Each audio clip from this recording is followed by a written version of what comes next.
Rojbaş Çarpel Medya izleyicileri, bu hafta siyasetin gündeminde Tabipler Odası başkanlarıyla pandemi durumunu konuşacağız. Önce size konuklarımı tanıtayım. Mehmet Gül, her zaman olduğu gibi yine konuğumuz. PAK Genel Başkan Yardımcısı. Mehmet hoş geldin. Teşekkür ediyorum, sağ olun. Doktor Osman Yüksekyayla, Urfa Tabipler Odası yeni başkanı diyebiliriz herhalde, değil mi? Hoş geldiniz Osman. Hoş bulduk, teşekkür ederim. İyi yayınlar. Sağ olun size de. Mardin Tabip Odası Başkanı Volkan Binbaş aramızda. Volkan Bey hoş geldiniz. Hoş bulduk, merhaba. Teşekkür ederim. İyi yayınlar diliyorum. Sağ olun. Batman Tabip Odası adına Operatör Doktor Ömer Faruk Erin aramızda. Hocam herati. Merhaba, hayır bu çağrım başı. Sağ olun, gerek spas. Tüm arkadaşlara merhabalar. Evet. Teşekkür Evet, ederim. bu hafta pandemiyi konuşacağız. Bölgemizde pandemi ne durumda? Onu gündeme getireceğiz. Tabipler Odası başkanlarıyla birlikte. Onların zaten tweetlerini sosyal medyada izliyorsunuzdur. Önce Urfa'yla başlamak istiyorum programa. Bir defa şunu kesin bilelim ki ben bir kitapta okumuştum. Cehalet hiçbir şeyi kurtarmaz. Bizi kurtaracaksa bu doktorlar kurtaracak bu problemden, bu sorundan. Onların dediklerini, onların bize önerilerini mutlaka bilmek yetmez. Kendi yaşamımızda hayata da geçirmemiz gerekiyor. Bu yüzden onları davet ettik, sağ olsun. Onlar da bizi kırmadılar, geldiler. Ve bu pandemiden bizim nasıl çıkacağımızı onların önerileriyle, bölgedeki tecrübeleriyle beraber anlatmaya çalışacaklar. Dün Dünya Sağlık Örgütü'nün Osman Bey verilerini okudum. 800 bin kişi dünyada yaşamını kaybetmiş şu ana kadar, yaklaşık bir veri. 22,7 milyon kişiye de virüs bulaşmış anladığım kadarıyla. Türkiye'nin dünkü verileri, vaka sayısı 1309, can kaybı 22 olduğunu söylüyor. Ayrıca bu Türkiye'nin verileri tabii ne kadar nereleri yansıtıyor o da çok net değil bu konuda. Sizden de şey yapacağız, görüşlerinizi alacağız. Bu bölümde biz daha çok Haziran'dan önce ne olmuştu, nasıl bir durum vardı Urfa'da, Batman'da, Mardin'de onu konuşmaya çalışacağız. Ayrıca Urfa'dan katılan Osman Bey'e de geçen hafta kaybettiğimiz Viranşehir'de acil doktoru Abdurrahman Demre rahmet diliyoruz. Bütün Türk camiasında başı sağ olsun diyoruz. Buyurun Osman Bey, söz sizin. Çok teşekkür ederim. Öncelikle yayın için size ve Çarpel Medya'ya teşekkür ediyoruz bu fırsat tanıdığınız için. Ayrıca başsağlığınız için de teşekkür ederiz. Ben de Abdurrahman Hocam bir kez daha rahmetle anarak başlayayım. Aslında 1 Haziran'dan önce yani 11 Mart'ta ilk vaka tespit edildikten sonra bizim Urfa'da çok ciddi sayıda vakalarla, ağır vakalarla karşılaşmadığımızı söyleyebilirim. Gerek tedbirlerin bir şekilde sıkı olarak uygulanması, sokağa çıkma yasakları, onunla beraber şehirler arası ulaşımın sınırlandırılması, toplumsal hareketliliğin azalması nedeniyle aynı zamanda gerek ana akım medyanın, gerek yerel medyanın, ulusal medyanın bu konuyu çok sık işlemesi, devamlı gündemde tutması, hemen hemen her akşam tüm kanallarda bilim insanlarının konuşması insanlarda bir algı oluşturmuştu. Yani Covid'le mücadelede bir ciddiyet yaratmıştı açıkçası. Tedbirlere uyum da o açıdan daha iyi noktadaydı. O yüzden 1 Haziran'a kadar biz Urfa'da gerçekten çok fazla vaka, çok ciddi vaka görmedik. Ayrıca vaka sayısı fazla olmadığı için Urfa'da hemen hemen tanı konulan her hastayı şüpheli dahi olsa hastanede yatırma durumumuz oldu. Dolayısıyla toplumsal izolasyonu da sağlayabilmiş olduk. Yani hasta test verdikten sonra hastanede takip edildi. Topluma karışmadı. Sonucu negatif veya pozitif dahi olsa o yüzden yayılım biraz engellenmiş oldu. Yine hastaneden sonra insanların 14 günlük karantina süresini yurtlar ayarlanarak yurtlarda devam edildi takibe. Bu da yayılmanın önüne geçmiş oldu. Yine filyasyon çalışmaları ilk başlarda 1 Haziran sonrasına göre çok daha ciddi ele alınıyordu. Bir binada bir vaka tespit edildiğinde binanın tamamına test yapılıyordu. Evin içindekilere test yapılıyordu. Semptomu olup olmasına bakılmaksızın. O sebeple yani Urfa'da 1 Haziran öncesi vaka sayısı da azdı. Vaka sayısı az olduğu için viral yükle karşılaşan sağlık personelinin karşılaştığı viral yük de azalmış oldu. Dolayısıyla çok fazla sağlık çalışanı pozitifliği de tespit etmedik 1 Haziran öncesinde. Anladım hocam. Çok teşekkür ederim. Volkan hocam, Mardin'de durum neydi Haziran öncesi? Onu sizden alabilir miyiz? Öncelikle merhaba, iyi yayınlar diliyorum. Katılımcı arkadaşlara da merhaba diyorum. Osman hocamın söylediği gibi 11 Mart'ta salgın ilk Türkiye'de ilan edilip pandemi önlemleri alınmaya başladıktan sonra halkta bir farkındalık oluştu. Basın yayın yoluyla, devletin uyguladığı önlemlerle, işte sokağa çıkma yasakları, hijyen kuralları, fiziksel mesafe konusundaki kurallara dikkat etme durumları vardı. Mardin'deki salgın Türkiye'nin batı illerinde bütün hızıyla devam ederken daha henüz buraya ulaşmadığını düşünüyoruz. Önlemler burada evet ilçe hastanelerin hepsi pandemi hastanelerine dönüştürüldü. Poliklinikte aciliyeti olmayan vakaların kabulü azaldı ve hatta halkın şöyle doğal bir tavrı oldu. Çok acil durumlar dışında hastaneye başvurmaktan, ikinci basamak sağlık kuruluşlarına başvurmaktan çekinir hale geldikleri için daha çok işte ertelenebilir sebeplerle sağlık hizmetine başvuran vatandaşlarımız genelde birinci basamağa, aile hekimliğine başvurma yolunu seçtiler ve bu şekilde belki biraz salgının Mardin'de hızı yavaş ilerledi. İlk başta hastanelerde çabucak örgütlenildi. İşte belli servisler pandemi servisi veya korona servisi haline dönüştürüldü. Ve genelde hastalar klinik durumu stabil bile olsa hastanede izleniyordu. Testi pozitif olan hastaların neredeyse tamamı hastanede izleniyordu. Ve biz çoğunlukla işte birinci basamakta filyasyon sonrası izleme düşen hastalarda çok fazla testi pozitif çıkmış hasta görmüyorduk. Yani bu belki bir politikaydı. Yani var olan veriler kamuoyuna açıklanmadığı için ne yerelde ne de merkezi düzeyde ayrıntılı veriler açıklanmadığı için tam detaylı verilere bilemiyoruz. Ama sahadan edindiğimiz verilere göre işte Mardin'de olduğu gibi Osman hocamın söylediği gibi aynı şekilde Urfa'da da hızı düşüktü. Yani peyderpey kronik hastalığı olanlardan, yaş ileri olanlardan ölümler oluyordu.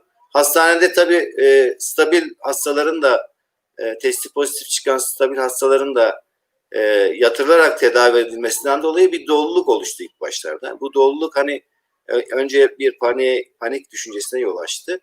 Ve sonrasında salgının hızının yavaşlamaya başladığı önlemlerden dolayı ülke genelinde yavaşlamaya başlayınca halkta da biraz yavaş yavaş rahatlama oluşmaya başladı.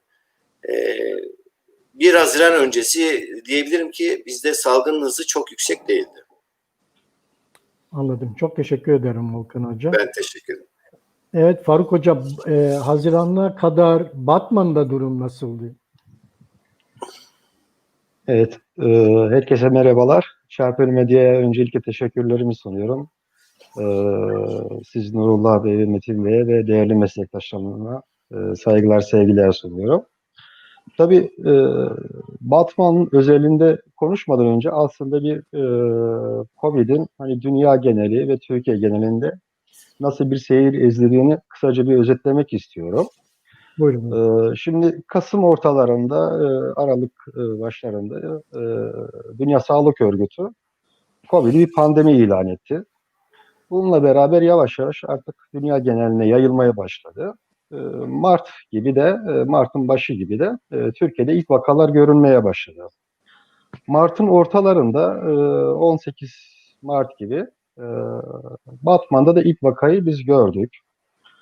E, tabii bütün dünyada olduğu gibi Türkiye'de ve Batman özelinde de müthiş bir duyarlılık vardı.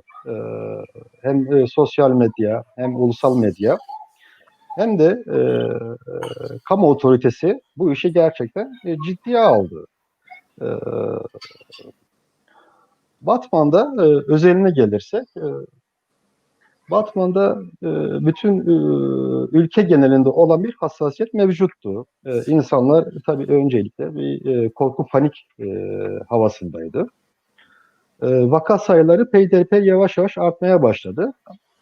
Ama gerçek vaka sayısını biz hiçbir zaman bilemedik tabii ki. Çünkü Sağlık Bakanlığı bu verileri açık ve şeffaf bir şekilde paylaşmıyordu. Ancak sahada biz sağlık çalışanları, meslektaşlarımızdan ve sağlık emek örgütlerinden aldığımız verilerle bir değerlendirme yapabiliyorduk. Bu değerlendirmeler tabii ki sahada gördüğümüz değerlendirmelerle Sağlık Bakanlığı'nın verileri her ne kadar uyuşmasa da bir paralellik arz ediyordu. Bu dönemde ne tür sıkıntılar yaşandı? Bu dönemde tüm Türkiye'de esasında olduğu gibi özellikle kişisel koruyucu maske temininde ve sağlık çalışanlarının koruyucu ekipman temininde çok büyük sıkıntılar yaşandı. Hatırlarsınız maskeler önce ücretli dağıtılmaya başlandı. Daha sonra kargo ile PTT'ler aracıyla maskeler dağıtılmaya başlandı. Yine bu dönemde uygulanan sokağa çıkma yasakları ve işte belirli kısıtlamalarla özellikle dar gelirli aileler toplumda e, toplumun daha alt düzey gelir grubunda olan insanlar büyük sıkıntılar yaşadılar. Tabii kamu otoritesi bunlara yönelik herhangi bir önlem almamıştı orada. Bu dönemde bizim oda olarak birçok uyarılarımız oldu tabii ki. Özellikle Batman bölgesinde ve Türkiye genelinde yürütülecek COVID-19'a doğru yürütülecek mücadelenin tüm toplum kesimlerini kucaklaması gerektiğini, özellikle sağlık ve emek örgütlerinin bu yürütülecek mücadelede aktif katkı ve uygulamada başrol oynaması gerektiğini belirttik.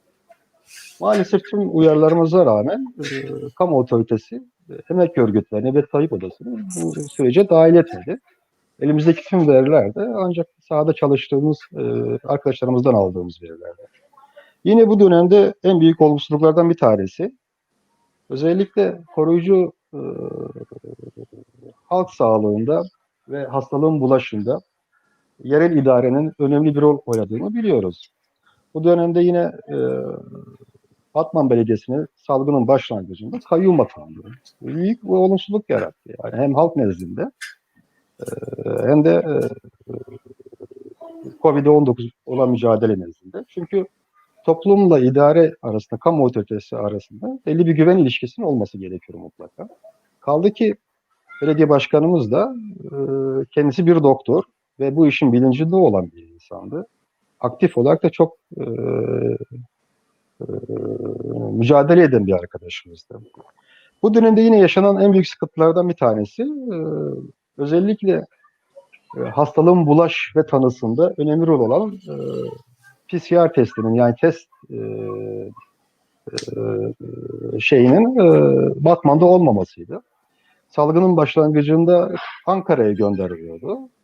Daha sonra Diyarbakır'a da bir miktar gönderildi. Nisan ortasında Haziran'a doğru ancak Batman'da test sonuçlarını alabildik. Tabii bu şöyle bir sıkıntı yarattı. Sonuçların geç ele gelmesine ve insanların temas ve izolasyonunun yeterince yapılamamasına neden oldu. Bu sıkıntılarla Batman nispeten biraz hafif atlattı. O dönemde tabii vaka sayıları onlarla ifade edilebilecek bir vaka sayısıydı. Bu dönemde sağlık altyapısında çok yeterince sorun yaşanmadı doğrusu. Bu da şeyden kaynaklanıyordu. Vaka sayısının az olmasından kaynaklanıyordu. Ülkenin batısında vaka girmeye başlamıştı. Batıdan doğuya doğru ilerlerken, batıda hafiflerken doğuda aslında artıyordu. Hazirana kadar bu süreci bu şekilde atlattık diyebilirim. Çok teşekkür ederim Doktor Bey. Rica ederim. Mehmet Bey, sizin bu bölümde ekleyeceğiniz bir şey var mı Haziran'dan önceki durumla ilgili? Sesin kapalı Mehmet. Pardon. Ben çok kısa bir şey söyleyeyim ama bir iki soruyu da gündeme getirmek istiyorum. Arkadaşlarımız onun bilincinde olarak başlarlarsa ikinci tura. Birincisi zaten şunu gördük, yani bu Haziran'a kadar gelince hükümet ne dedi? Sabır ve duayla atlatacağız dedi. Bundan zaten ne demek istediği belliydi. Fakat o zaman bir açıklama daha yapıldı. İçişleri Bakanı yaptı. Evet, İçişleri Bakanı Süleyman Soylu dedi ki ya Batı neyse de Doğu ve Güneydoğu'da sıkıntı var dedi. O zaman da bu tahmin edebiliyorlardı. Bunun nedeni zaten altyapı yetersizlikleriydi. Hizmet götürülmemesiydi. Hocam da söyledi. Zaten resmen koronavirüsün Türkiye'de olduğu kabul edildiği andan itibaren bir tarafta hizmetler yapılamazken öbür tarafta hiç yapılmadı. Yani Türkiye'de diyelim yoktu ama işte Diyarbakır'da, Batman'da, Van'da, Mardin'de hiç yoktu. Bunlarla ilgili arkadaşlarımız da söylediler. Her ne kadar bir Covid etkisi görünmese de, bulaş olmasa da, ama zaten kamu hizmetlerinin çok düşük olduğunu biliyorduk. Dua ve sabırla aşacağız denildiği andan itibaren de bu sürecin gerçekten zorlu geçeceği belliydi. Şimdi bunları yaşadı halkımız. Yani mağduriyet 2'ye, 3'e, 4'e katlandı. Fakat ben şöyle haberler okudum basından, bilemiyorum doğruluğu var mı, arkadaşlarımız bu ikinci turda bunları da göz önüne alarak cevap verirlerse ben söyleyeceğimi son turda söylemek istiyorum daha çok. Birincisi, örneğin devletin yapabilecekleri varken bunların yapılmaması konusunda adeta bilinçli bir tavır takınılıyor. Örneğin Batman'da diyelim ki bir sağlık ocağının 2. ve 3. katının Covid hastalara için ayrılması gibi bir izlenim yaratılıyor ama bu katların hastane yapılmasına ya da tedavi için kullanılmasına en azından işte diyelim ki tuvaletlerin olmaması gibi eksikliklerin nedeniyle zaten hizmet binası olmayacağı yönünde haberler var, görüşler var. Bu bir. İkincisi, bu gösteriden sonra bu zaten hizmete açılmamış. Bir diğeri, diyelim ki şöyle haberler çıkıyor basında, 3000 test, yani 3000 kişi test yapıyor ama bu testler şimdi kayıt, bu testlerin yapanlara gelin yeniden test yapın gibi bir takım şeyler söylenmiş. Özeti şu, zaten bir hizmette sıkıntı var. Yani fiziksel olarak söylüyorum. Bir kamu hizmeti açısından bir sıkıntı var. Ama olduğu kadarıyla da gerçek anlamda bir hizmet verilmiyor ya da verilmek istemiyor ya da yapılamıyor. Her neyse böyle haberler çıkıyor başına. Fakat öbür taraftan şunu görüyoruz. Çok ilginç, ya da devletin yaklaşımı nasıl olduğunu anlamamız bakımından. İşte sağlık meselesinde kimin hangi dilde konuştuğu önemli değil. Bizim bugünlerde Mardin'de bir sivil inisiyatif var. Bu sivil inisiyatif halka ulaşmak için hem Türkçe hem de Kürtçe, Kurmancı olarak afişleri yapıyor.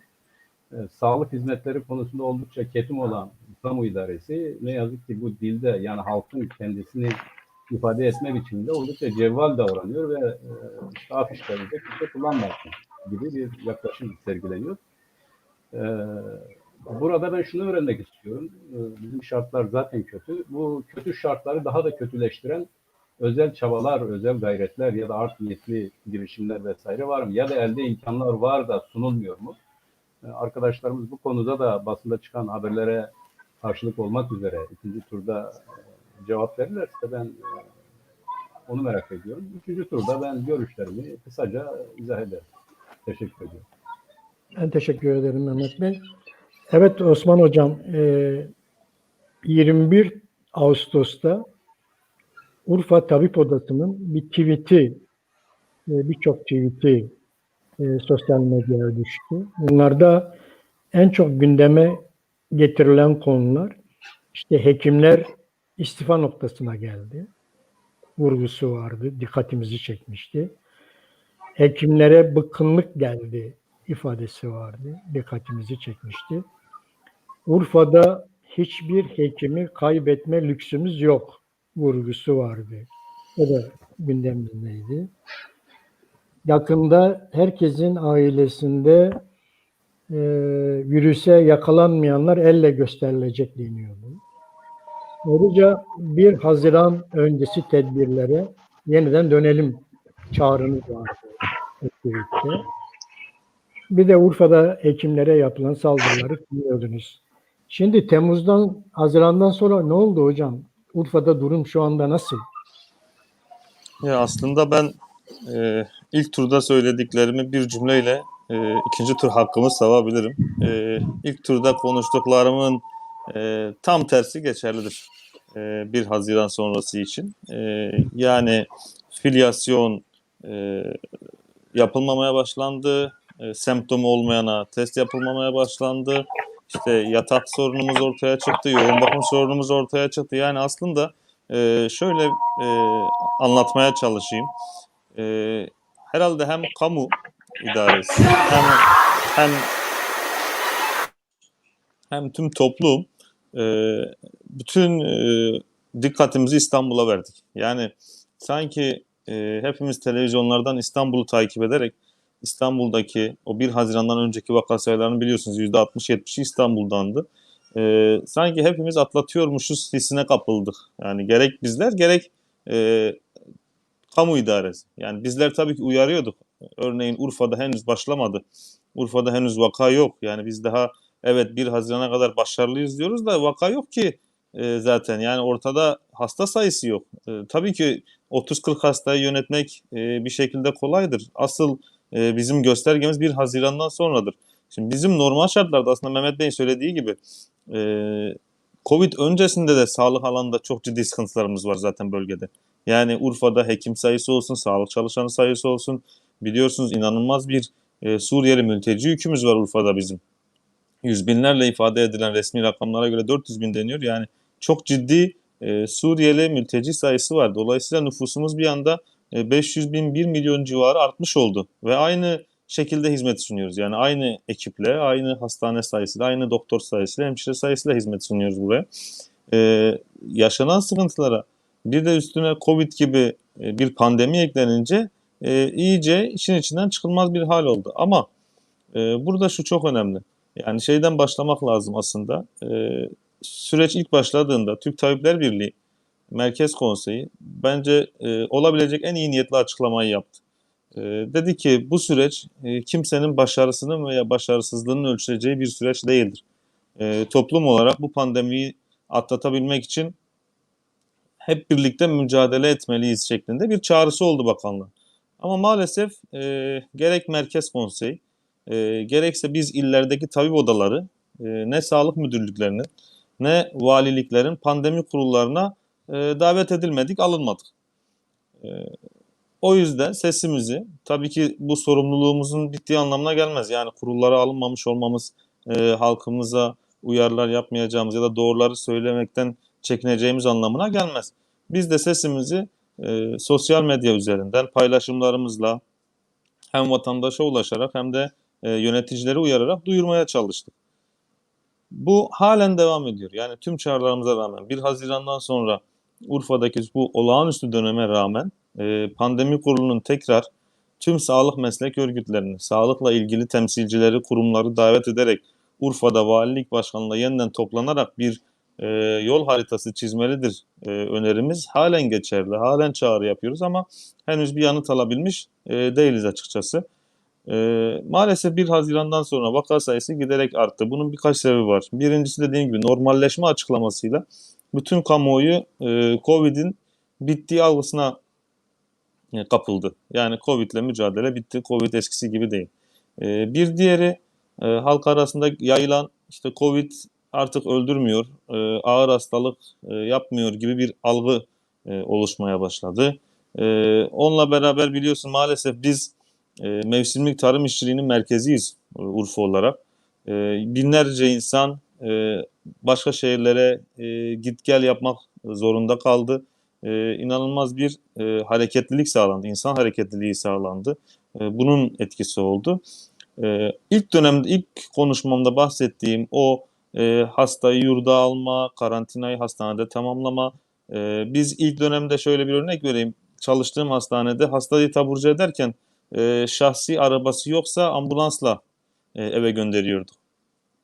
Çünkü topluma karışmamalı diyorduk bu hasta. Negatif olsa dahil. Test sonucu negatif dahi olsa dahil. Ama 1 Haziran'dan sonra acile yüzlerce başvuru var. Biz hastanın testini alıyoruz. Hasta çıkıyor ya toplu taşıma aracıyla ya yürüyerek evine gidiyor. 2 gün sonra da 3 gün sonra 4 gün sonra testinin pozitif olduğu ortaya çıkıyor. Tabii bu hastanın o 4 gün boyunca hastalığı nerelere yaydığını hiçbirimiz bilmiyoruz, takip de etmiyoruz. Daha önce binalar karantinaya alındığı zaman polis bekliyordu başında. Geçen gün daha Urfa Valisi'nin bir açıklaması oldu. Dedi ki bizim polise ihtiyacımız vardı. Yani 8.000 polis de öyle bir gücümüz yok dedi. 5.000 polis var Urfa'da zaten gibi bir açıklaması oldu. Yani dolayısıyla şu an bir şekilde bu iş halka havale edilmiş, bırakılmış, bütün sorumluluk da halka atılmış gibi görünüyor. Yani tabii ki biz halkın da uyması gereken kurallar olduğunu hep söylüyoruz. Sosyal mesafe, temizlik, el yıkama, maske, bunları hep hatırlatıyoruz. Burada vatandaşın sorumluluğu tabii ki var ama ben bugün mesela şeyi merak ettim. Türkiye'de bir yılda trafik kazasında kaç insan ölüyor? Yani biz yaklaşık 2 yılda trafik kazasında ölen insan sayısı kadar insanımızı kaybetmişiz Covid'de. Ama biz trafik kazaları için sadece vatandaşa uyarılar yaparak, kurallara uyun diyerek devlet kenara çekilmiyor. Trafik ışıkları var, cezai yaptırımlar var. Onun dışında kavşaklar yapılıyor, otobanlar yapılıyor, yol düzenlemeleri yapılıyor. Bunların en önemli nedeni nedir? Daha fazla insanın ölmesini engellemek. Demek ki sadece vatandaşa inisiyatif bırakılarak böyle can alıcı sorunlarla uğraşılamıyor. Covid de onlardan biri. Yani burada biz sadece insanlara, kurallara uyun diyerek kamu idaresinin kenara çekilmesini doğru bulmuyoruz. Yani burada aynı ciddiyetle, Haziran öncesi ciddiyetle meseleye yaklaşılması lazım. Zaten ilimizde çok ciddi hekim açığı var, hemşire, sağlık çalışanı açığı var, yatak sayılarında sorunlarımız var. Dediğim gibi yani bir sürü sorunumuz var. Üstüne bir de Covid eklenmesi sorunları daha da katmerleştiriyor.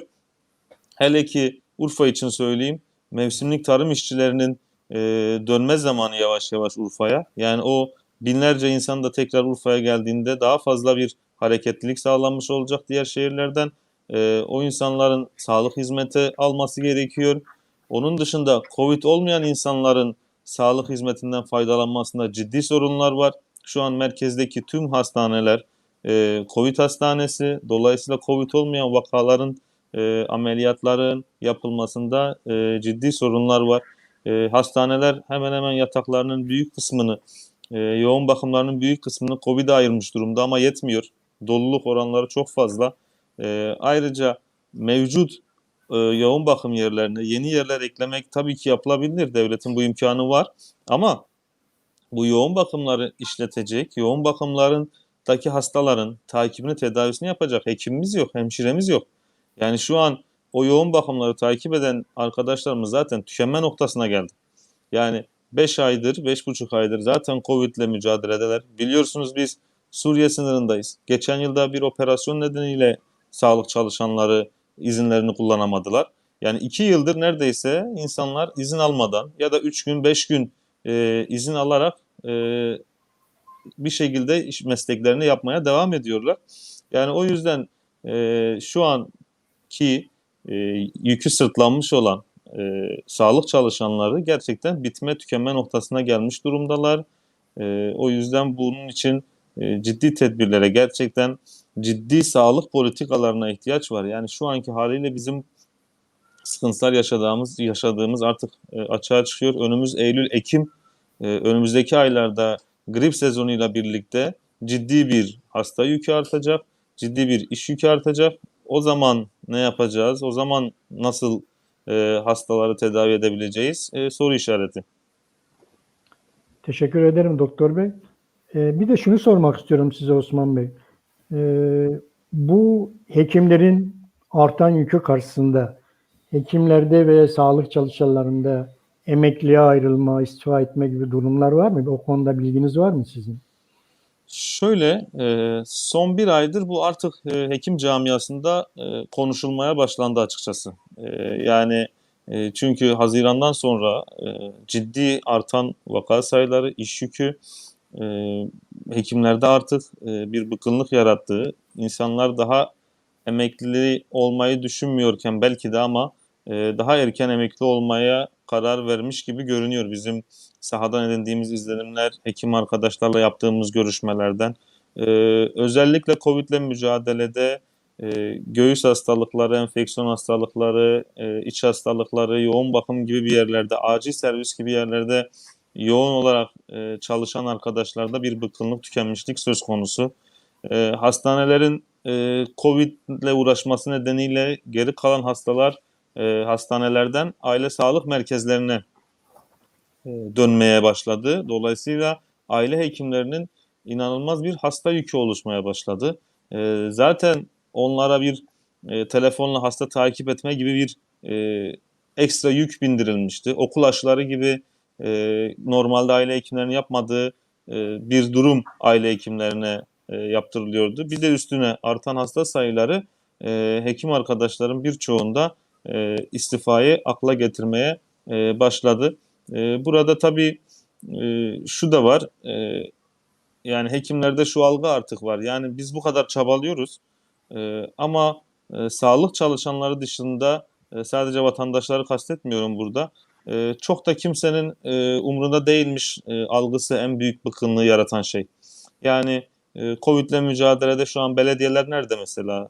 İşin neresinde yer alıyor? Kamu idaresi işin neresinde yer alıyor? Filyasyon ekipleri, filyasyon yeteri kadar yapılıyor mu? Medya bile, ulusal medya bile, ana akım medya denilen medya bile artık Covid'i çok fazla haber yapmamaya başladı. Bir altyazı şeklinde geçiyor. Eskiden her akşam Sağlık Bakanı konuşurdu. Sağlık Bakanı dahi sadece Twitter'dan bilgilendirme yapıyor. Yani dolayısıyla sağlık çalışanlarında bizim dışımızda kimsenin umrunda değil algısı oluşmuş durumda şu an. Osman Hocam, ilçelerde durum nasıl? Onlardan bilgi alıyor musunuz? Mesela sizin en büyük ilçeniz Siverek. Evet, şöyle Nurullah Bey, şimdi bizim 1 Haziran öncesi ve 1 Haziran'dan hemen sonrasında en çok vakalarımız ilçelerdendi. Siverek, Viranşehir, Suruç gibi ilçelerimizdendi. Ama şu an vakalarımızın %70-80'i Urfa merkezden, merkezdeki büyük ilçelerden. Ama şu an ilçelerde de halen yani sayı azalmış olmasına rağmen 1 Haziran'a göre fazla.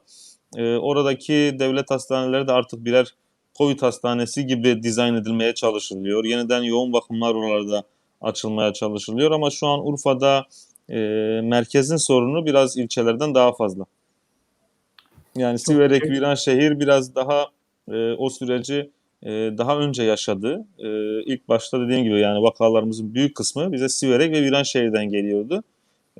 Özellikle Siverek'te mesela İstanbul'da çalışan çok fazla Siverekli insan var. O insanların tekrar gelmesi, tekrardan topluma karışmasıyla biraz vaka sayılarında bir kıpırdanma olmuştu. Ama şu an dediğim gibi en fazla vakamız Urfa merkezden. Çok teşekkür ederim Doktor Bey. Evet, Volkan Hocam, Mardin Tabipler Odası'nın da 24 Temmuz gibi bir çağrısı vardı sosyal medyaya yansıyan. İşte vaka sayısının 5.000'in üzerinde olduğunu söylüyordunuz. Her gün 15-20 pozitif vaka tespit edildiğini söylüyordunuz.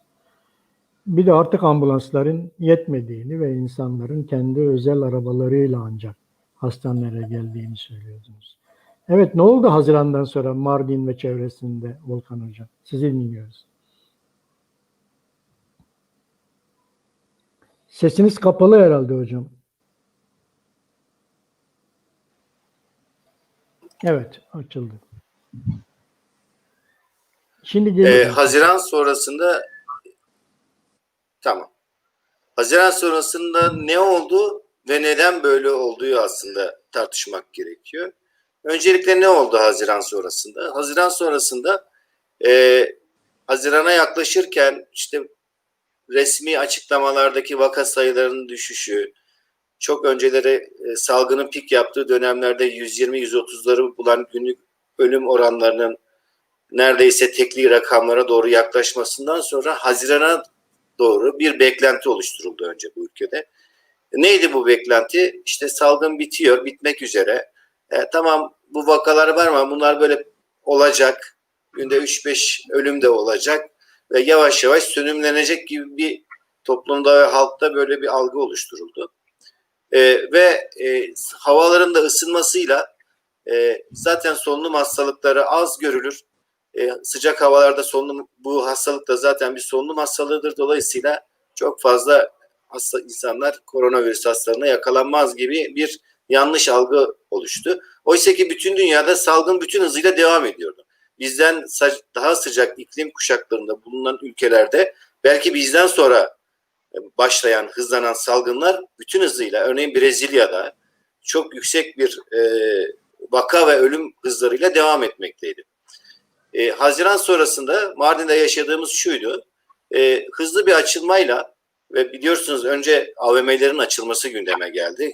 Hızlı bir açılmayla kapalı ortamda insanların kalabalık şekilde bir araya gelmesi, düğünlerin, taziyelerin serbestçe, önlemsiz yapılabilir hale gelmesi, yaşa bağlı kısıtlamaların ortadan kaldırılmasıyla insanlarda bir salgın bittiği havası oluştu ve bu salgın bittiği havasından sonra da enfeksiyon Mardin'de hızla yayılmaya başladı. Bu yayılma sürecinde ne oldu? Haziran başında hatta hastanelerde bizde işte pandemi sanki bitmiş gibi hekimlere, ikinci basamak hekimlerine normal çalışma düzeninize geçin, polikliniklerinize geçin, hasta bakmaya başlayın, ameliyat yapmaya başlayın şeklinde. Hatta rutin ameliyat, elektif ameliyatlar da yapılmaya başlanmıştı ve çok uzun sürmedi gerçi. Yani bir hafta 10 gün içerisinde salgının tekrar hızlandığı görülünce tekrar pandemi uygulamalarına geçildi. Öncesiyle bugün arasında yani 1 Haziran öncesi ve sonrasında da uygulamalarda da farklılıklar oluştu. Öncesinde hafif vakalar hastanede tedavi edilirken artık daha henüz hastane yatakları dolmamışken bile hafif PCR testi pozitif çıkmış hafif vakaların hatta yaşı ileri bile olsa, kronik hastalığı bile olsa eve gönderilip birinci basamaktaki aile hekimleri tarafından evden izlemlerinin yapılması şeklinde bir uygulamaya geçildi. Bu hatta bizde bu salgın daha da sertleşecek, daha da yaygınlaşacak, daha da korkunç noktalara ulaşacak, mevsimsel hastalıkların, mevsimsel gribin eklenmesiyle vaka sayıları çok daha artacak. Dolayısıyla sağlık sistemi çökmesin, şimdiden hazırlık yapalım. Vatandaşı testi pozitif olsa da evde karantinada kalmaya alıştıralım duygusunun oluşmaya başladığını düşündürdü. Hatta biz Mardin Tabip Odası olarak 1 Haziran sonrasında hükümetin kontrollü bir sürü bağışıklığı politikasına geçtiğini ve bunun uygulanmakta olduğunu düşünüyoruz. Peki bu niye böyle oldu? Nedenlerini konuşmak içinse 1 Haziran'a doğru yaklaşırken ülkemizdeki ekonomik krizin de ağır baskısıyla bu hem özel sektörde yaşanan bir kriz hem devlette yaşanan bir kriz, ekonomik kriz. Yanlış ekonomik politikaların sonuçları olarak. Üzerine de pandeminin kuralları, pandeminin uygulamaları eklenince bu kriz çok daha fazla derinleşti. Ve sermayenin baskısıyla biz böyle olduğunu düşünüyoruz. Sermayenin baskısıyla bir açılma yoluna gidildi. Yani burada vatandaş şunu söyledi 1 Haziran'dan sonra. Ben artık önlem almıyorum. Önlemini sen kendin al. Kendini koru. Hatta bunu sağlık çalışanları enfekte olduğu zaman bile sağlık çalışanlarına kendinizi yeterince koruyamadınız diye soruşturmalar açıldığına bile şahit olduk. Teşekkür ederim. Biz teşekkür ederiz Volkan Hoca. Volkan Hocam ilçelerden nasıl durum? En büyük ilçeniz herhalde Kızıltepe sanırım. Evet, Nasıl Kızıltepe merkez ilçe Artuklu ve Kızıltepe'de çok yaygın vakamız var. Kızıltepe'de özellikle önlemlerin yetersiz olması, halkın yanlış bilgilendirilmesi, halkın kapalı ortamlarda sokağa çıktığı zaman maske ve fiziksel mesafe kurallarına uymamış olması salgını hızlı bir şekilde arttırdı. Ama bunun için vatandaşı suçlamak biraz zor. Çünkü ilçemiz kalabalık bir ilçe. Devlet önlemleri kaldırıyorum dediği zaman vatandaşlar zaten 3 ay 4 ay bütün bu önlemlerden bıkkınlık gelmişti açıkçası. Yani bu herkes için geçerli. Sağlık çalışanları için de geçerli. Ve bunun salgının, pandeminin bittiği algısı oluşunca insanlar serbest bir şekilde hareket etmeye başladılar ve salgın şu an çok hızlı bir şekilde devam ediyor. Bahsettiğiniz 24 Temmuz'daki tweette günlük 15-20 vaka demiştik. Bugünlerde bunun 10 katı. Bunun 10 katı. Yani birinci basamaktan örnek vereyim. 250 aile hekim var. Her gün 1 veya 2 testi pozitif çıkan hasta sistemlerine yansıyor. Bunlar sadece ayaktan karantinaya alınmış olanlar. Hastaneye yatırılmış olanlar değil. Yani günlük bütün ilçelerle birlikte 300-500 civarı testi pozitif çıkan vaka olduğunu söyleyebiliriz Mardin'de. Yani Haziran öncesinin 10 katına 20 katına çıkan bir vaka sayısı, yüzü bulmayan 30-40'larda bir ölüm vakamız varken şu an 200'leri bulmuş bir ölüm sayısından bahsetmek mümkün. Hekim personel, sağlık çalışanlarının yani bu pandemiyle mücadelenin ön saflarında yaşamlarını riske atarak mücadele eden personelin 1 Haziran sonrası şartları da çok değişti. Özellikle Sağlık Bakanlığı 1 Haziran öncesi dönemde ikinci basamak tedavi kurumlarında performans ödemelerini tavandan uygulaması gibi bir uygulaması olmuştu. Bazı hastanelerde bu aksaklıklar oldu. Yani sadece COVID servislerinde, COVID hizmetlerinde çalışan hekimler bundan yararlandı. Bazı hastanelerde bütün hekimler bir şekilde COVID servisinde hizmet vermesi sağlanarak onların da yararlanması sağlandı. Ama Haziran sonrasında ek ödeme miktarlarının çok düşmesiyle hekimlerde bir huzursuzluk, bir rahatsızlık oluşmaya başladı. Hekimlerin yer değiştirme, özel sağlık kurumunda çalışırken kamuya geçme, kamudayken istifa edip özele geçmelerde bir artış yaşanmaya başladı. Bunun dışında Türk Tabipler Birliği yıllardır şunu söylüyor. Bu kışkırtılmış sağlık talebi ve gereksiz sağlık hizmeti sunumundan kaynaklanan hekimlerin insanca yaşanır bir temel sağlık temel ücrete sahip olmamasından kaynaklı ek ödeme performans sistemiyle neredeyse hekimlerin bir yarış atına çevrilip kendi insanca yaşamlarını gerektirecek geliri, ücreti elde etmek için böyle bir yola zorlaması zaten bilinen bir şeydi. Ve bu süreçte bu ek ödemelerin de buharlaşmasından dolayı hekimlerdeki huzursuzluk oldukça arttı. Teşekkür ederim hocam. Bu Mardin ve ilçelerinde artan bu yük nedeniyle hekim sayımız yeterli mi? Ve gerçekten sağlık personelinde istifa ve emekliye bir yönelim var mı sizde? Yani hekim camiasında şöyle bir durum yaşanıyor Nurullah Bey. Şimdi pandeminin ön safında mücadele eden hekim grubu göğüs hastalıkları uzmanları, enfeksiyon hastalıkları uzmanları, anestezi, yoğun bakım uzmanları, acil tıp uzmanları ve acilde çalışan pratisyen hekimler. Yani bunların üzerinde yani çok ciddi bir tükenmişlik, çok ciddi bir bıkkınlık. Yani hatta şu sıralar bazı hastalar testi pozitif çıkıyor, evine gönderiliyor, ilacı yok. Herhangi 5 günlük bir ilaç tedavisi verilmemiş. Etkili olduğu düşünülen bazı ilaçların evet etkisi olmadığını düşünüyoruz. Plaquenil isimli ilacın kullanılmasının biz de Dünya Sağlık Örgütü'nün tavsiyesi olarak uygun görmüyoruz. Hala veriyor Sağlık Bakanlığı bunu hastalarımıza ama biz uygun görmüyoruz. Ama bunun dışında Favipiravir isimli ilacın temininde güçlükler olduğunu görüyoruz. 50 yaşını aşmış kronik hastalığı olan insanların evlerine ilaç tedavisi olmadan gönderildiklerini görüyoruz. Yani bu iş yoğunluğu, bu belli hekim gruplarının üzerindeki aşırı yorgunluk bir takım sorunları da beraberinde getirmeye başladı bu süreçte. Bu çok ciddi halk sağlığı sorunları oluşturacağını düşünüyoruz bunların. Anladım. Çok teşekkür ederim. Ben teşekkür ederim. Faruk Hocam, Batman'da yine Batman Tabipler Odası'nın kamuoyuna sunduğu ve dikkat çekici bazı açıklamaları var. Onları izlemiştik biz Çarpel Medya olarak. Orada şunları görmüştük işte sağlık çalışanlarına tarama amaçlı bir test yapılmıyor Batman'da. Bu vurgu öne çıkarılmıştı. Teste çok zor ulaşılıyor deniyordu. Şu anda durum nedir? Temaslılara semptomları yoksa test yapılmıyor deniyordu. Bu da çok ilginçti. Veri paylaşımı şeffaf değil deniyordu. Yoğun bakımlarda yer olmadığından serviste takip edilen hastalardan yaşamını kaybedenler oldu deniliyordu. Ve sizde de hekim istifaları ve hemşire istifalarından bahsediliyordu. Ayrıca da vaka sayısının 10.000'i geçtiği söyleniyordu. Enfekte olan sağlıkçı sayısının da 660 civarında olduğu söyleniyordu. Nedir durum Volkan Hoca? Nasıl görüyorsunuz? Söz sizde.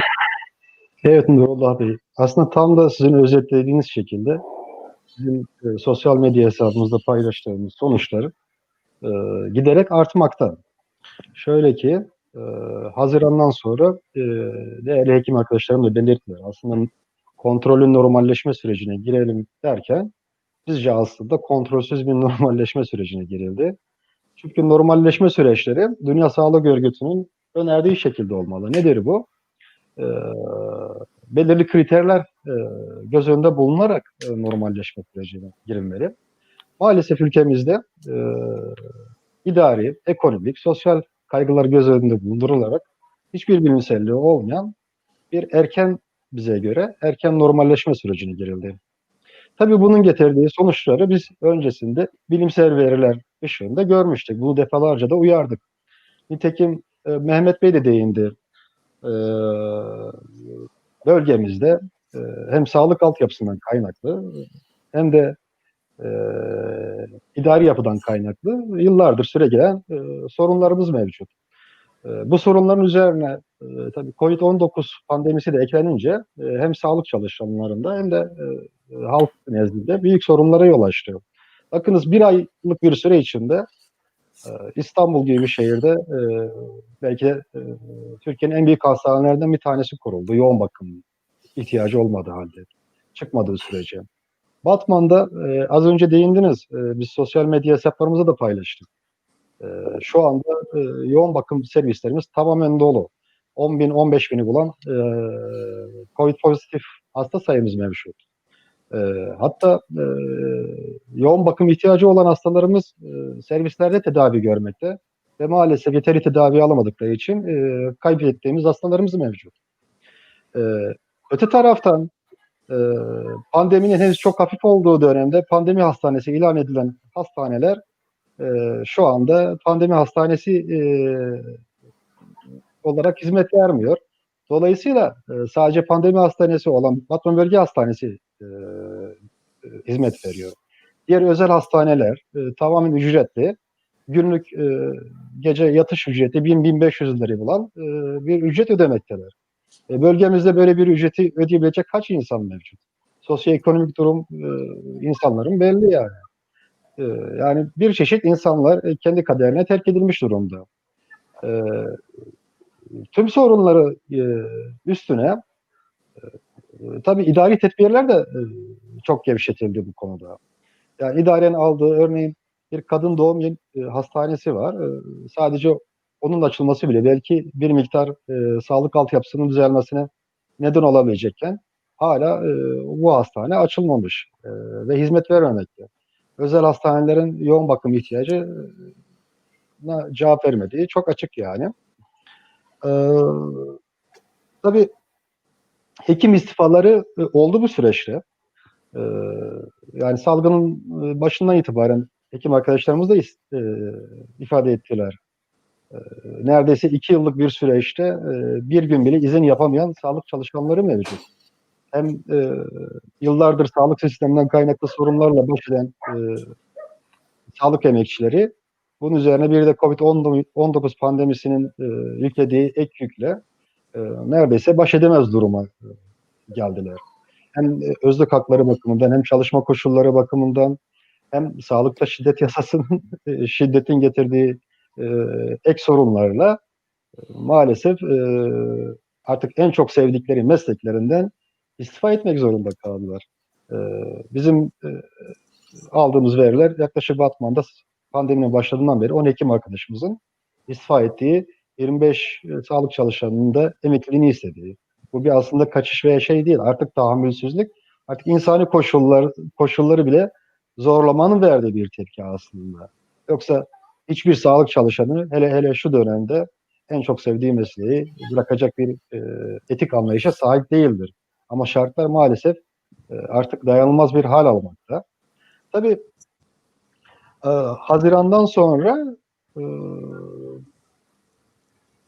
iktidarın aslında ben söylemek istiyorum. Hiçbir bilimsel veri ışığı olmadan normalleşme sürecine girmesi aslında bizim de sürekli uyardığımız COVID-19'un ikinci dalgasının çok şiddetli bir şekilde Batman'ı vurmasına neden oldu. Şu anda neredeyse İtalya'da ve şeyde gördüğümüz görüntülerle karşılaşıyoruz. İnsanlar hastalarını hastanelere yatırmakta çok çok zorlanmakta. Herkes bir torpil peşinde, bir tanıdığını, yakınını devreye sokarak hastaneye yatırmanın peşinde. Sadece boş yatak da bulamıyor insanlar. Ancak bir an önce yatakların boşaltıp taburcu edilen hastaların yerine tekrar dolmakta. Eskiden ilçelerden hastalar bize sevk edilirken şu anda yatak sıkıntısı nedeniyle merkezden ilçelere sevkler başlamakta. Bir an önce bu sıkıntıların tabii bunlar yapılırken en büyük sıkıntılardan bir tanesi de kamu idaresinin hiçbir şekilde hiçbir veriyi şeffaf bir şekilde paylaşmaması. Paydaşları bu sürecin yönetimine dahil etmemesi. Bunlar bu pandemi yönetilirken bilimselliğin çok uzağında olan davranışlar. Çünkü pandemi yönetilmesi toplumun tüm kesimlerini, paydaşları içine katan, katılımcı bir şekilde demokratik oluşturulan bir sürecin yönetilmesini gerektirir. Siz toplumu bu sürece dahil etmezseniz, toplumdan uzak kalırsanız, toplumun sesini duymazsanız, toplumda bu sürecin gerçekliğinin farkına varamaz. Dolayısıyla idari ve sağlık altyapısından kaynaklı sorunların getirdiği ağır yükü topluma yansıtıp insanlar maske takmıyor, insanlar sürece uymuyor diye suçu örtbas etmek etik ve ahlaki değildir bize göre. Anladım hocam. Teşekkür ederim. Biraz da şu teste ulaşımda zorluk çekiliyor konusunu açar mısınız hocam? Nasıl bir zorluk çekiliyor teste ulaşmada? Evet. Tabii şimdi test konusu gerçekten çok önemli. Şöyle ki önemli. Salgın döneminde salgının tedavisi aslında bulaşıcılığı önlemek. Yani hastalanan bir insanı hastalığını tedavi etmekten ziyade toplumun bulaşını önlemek. Bunun da yolu çok sık test yapmak, bulaşma riski olan insanları takip etmek ve bunların testini yapmak.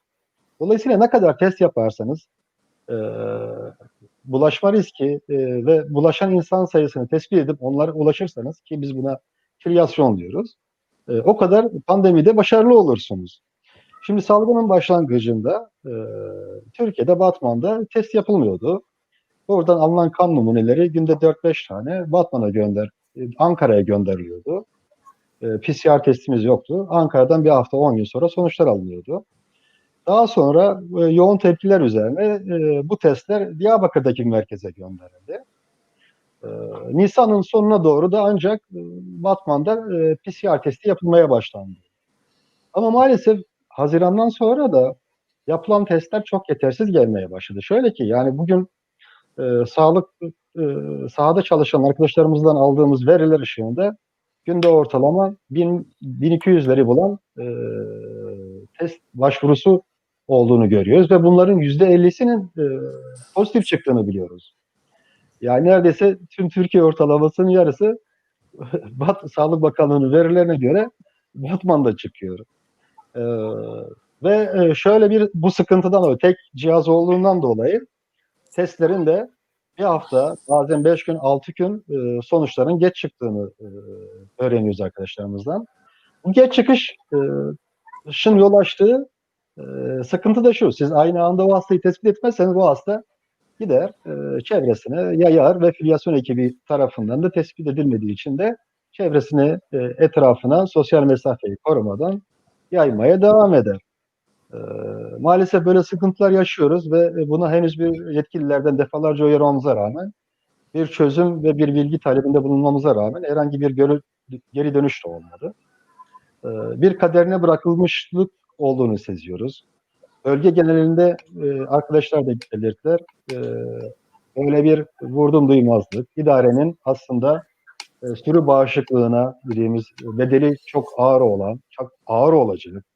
Özellikle İngiltere'de gördük bunun sonucunu. Sonuçları çok çok ağır olacak bir sürü bağışıklığı politikasına geçtiğini görüyoruz. Ki bunları yayınladıkları genelgelerde de görüyoruz. Daha önce filyasyon ekiplerini ek genelgeyle durdurmuşlardı. Şimdi belki tekrar daha yeniden başlatıyorlar. Böyle sıkıntılarımız mevcut. Sağlık çalışanlarının tükenmişliği de dediğiniz gibi yani neredeyse son merhalede.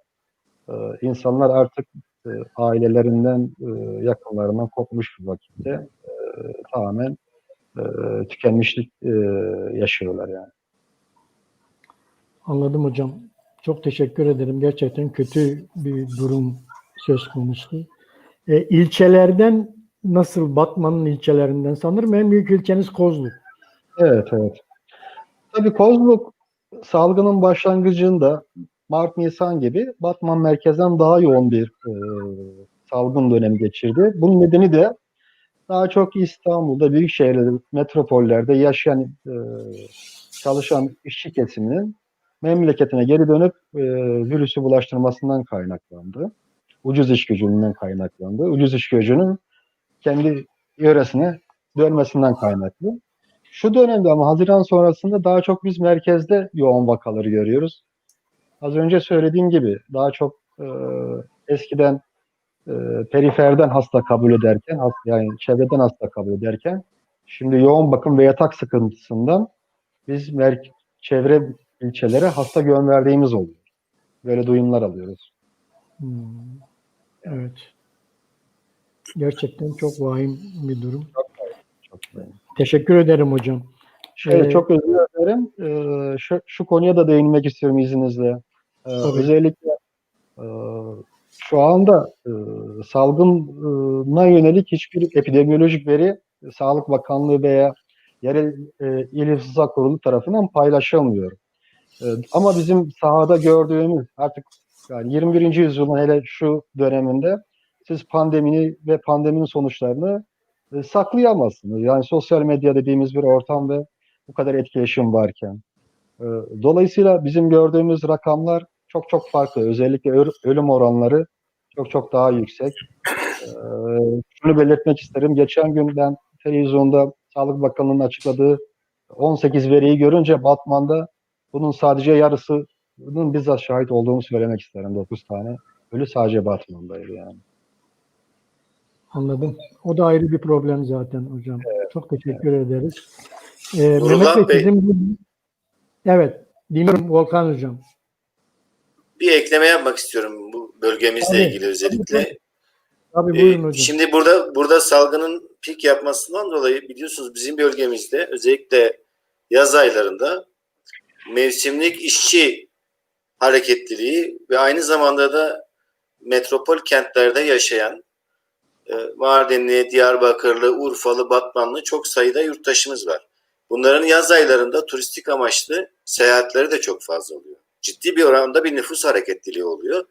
Hem oradan buraya enfeksiyon taşıması hem de eğer burada mesela bizim vaka sayılarımız 10 bin 15 binleri buldu. Mardin için de aynı şey geçerli. Buradan da enfeksiyonun başka illere doğru yayılmış olması aslında ciddi bir halk sağlığı sorunu oluşturuyor. Yani kamunun Güneydoğu'ya örtülü bir ayrımcılık gibi diyebileceğimiz uygulamalarını herkesin malumu. Ama bunun sonuçları başka bölgeleri, başka kentleri de etkileyecek yani. Kaçınılmaz bir şey yani. Ve bunun etkilerini önümüzdeki günlerde, önümüzdeki haftalarda görmeye başlayacağımızı düşünüyorum. Başka kentlerde de, özellikle bölgemizden yurttaşlarımızın yoğun yaşadığı bölgelerde bir vaka sayısında da yükselmenin olacağını ben bekliyorum açıkçası. Anladım. Teşekkürler Volkan Hoca. Mehmet Bey, sizin bu bölümde ekleyeceğiniz bir şey var mı? Sesin kapalı Mehmet. Bugün nedense herhalde içimizden konuşmak gelmiyor. Çünkü haberler hep üzücü gerçekten. Ben bir tespit yapmak istiyorum. Son bölümde de kısa bir şeyler söyleyeceğim. Birincisi şu. Koronavirüsün kaynağı, yayılması, dünyadaki etkilerini biliyoruz. Burada henüz müfem olan bir takım olaylar olmakla beraber bir vakadır. Dünyada bütün ülkeler pandemiyle mücadele ediyor.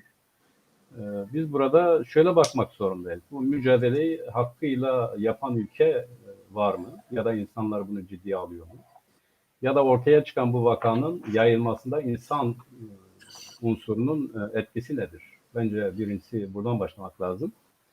Doğru, hepimiz açısından sürpriz olan bir yayılma oldu. Fakat farkına vardığımız andan itibaren de insan çabasının bunu önlediğini de gördük. Ya da azalttığını ya da yıkıcı sonuçlarını azalttığını da gördük.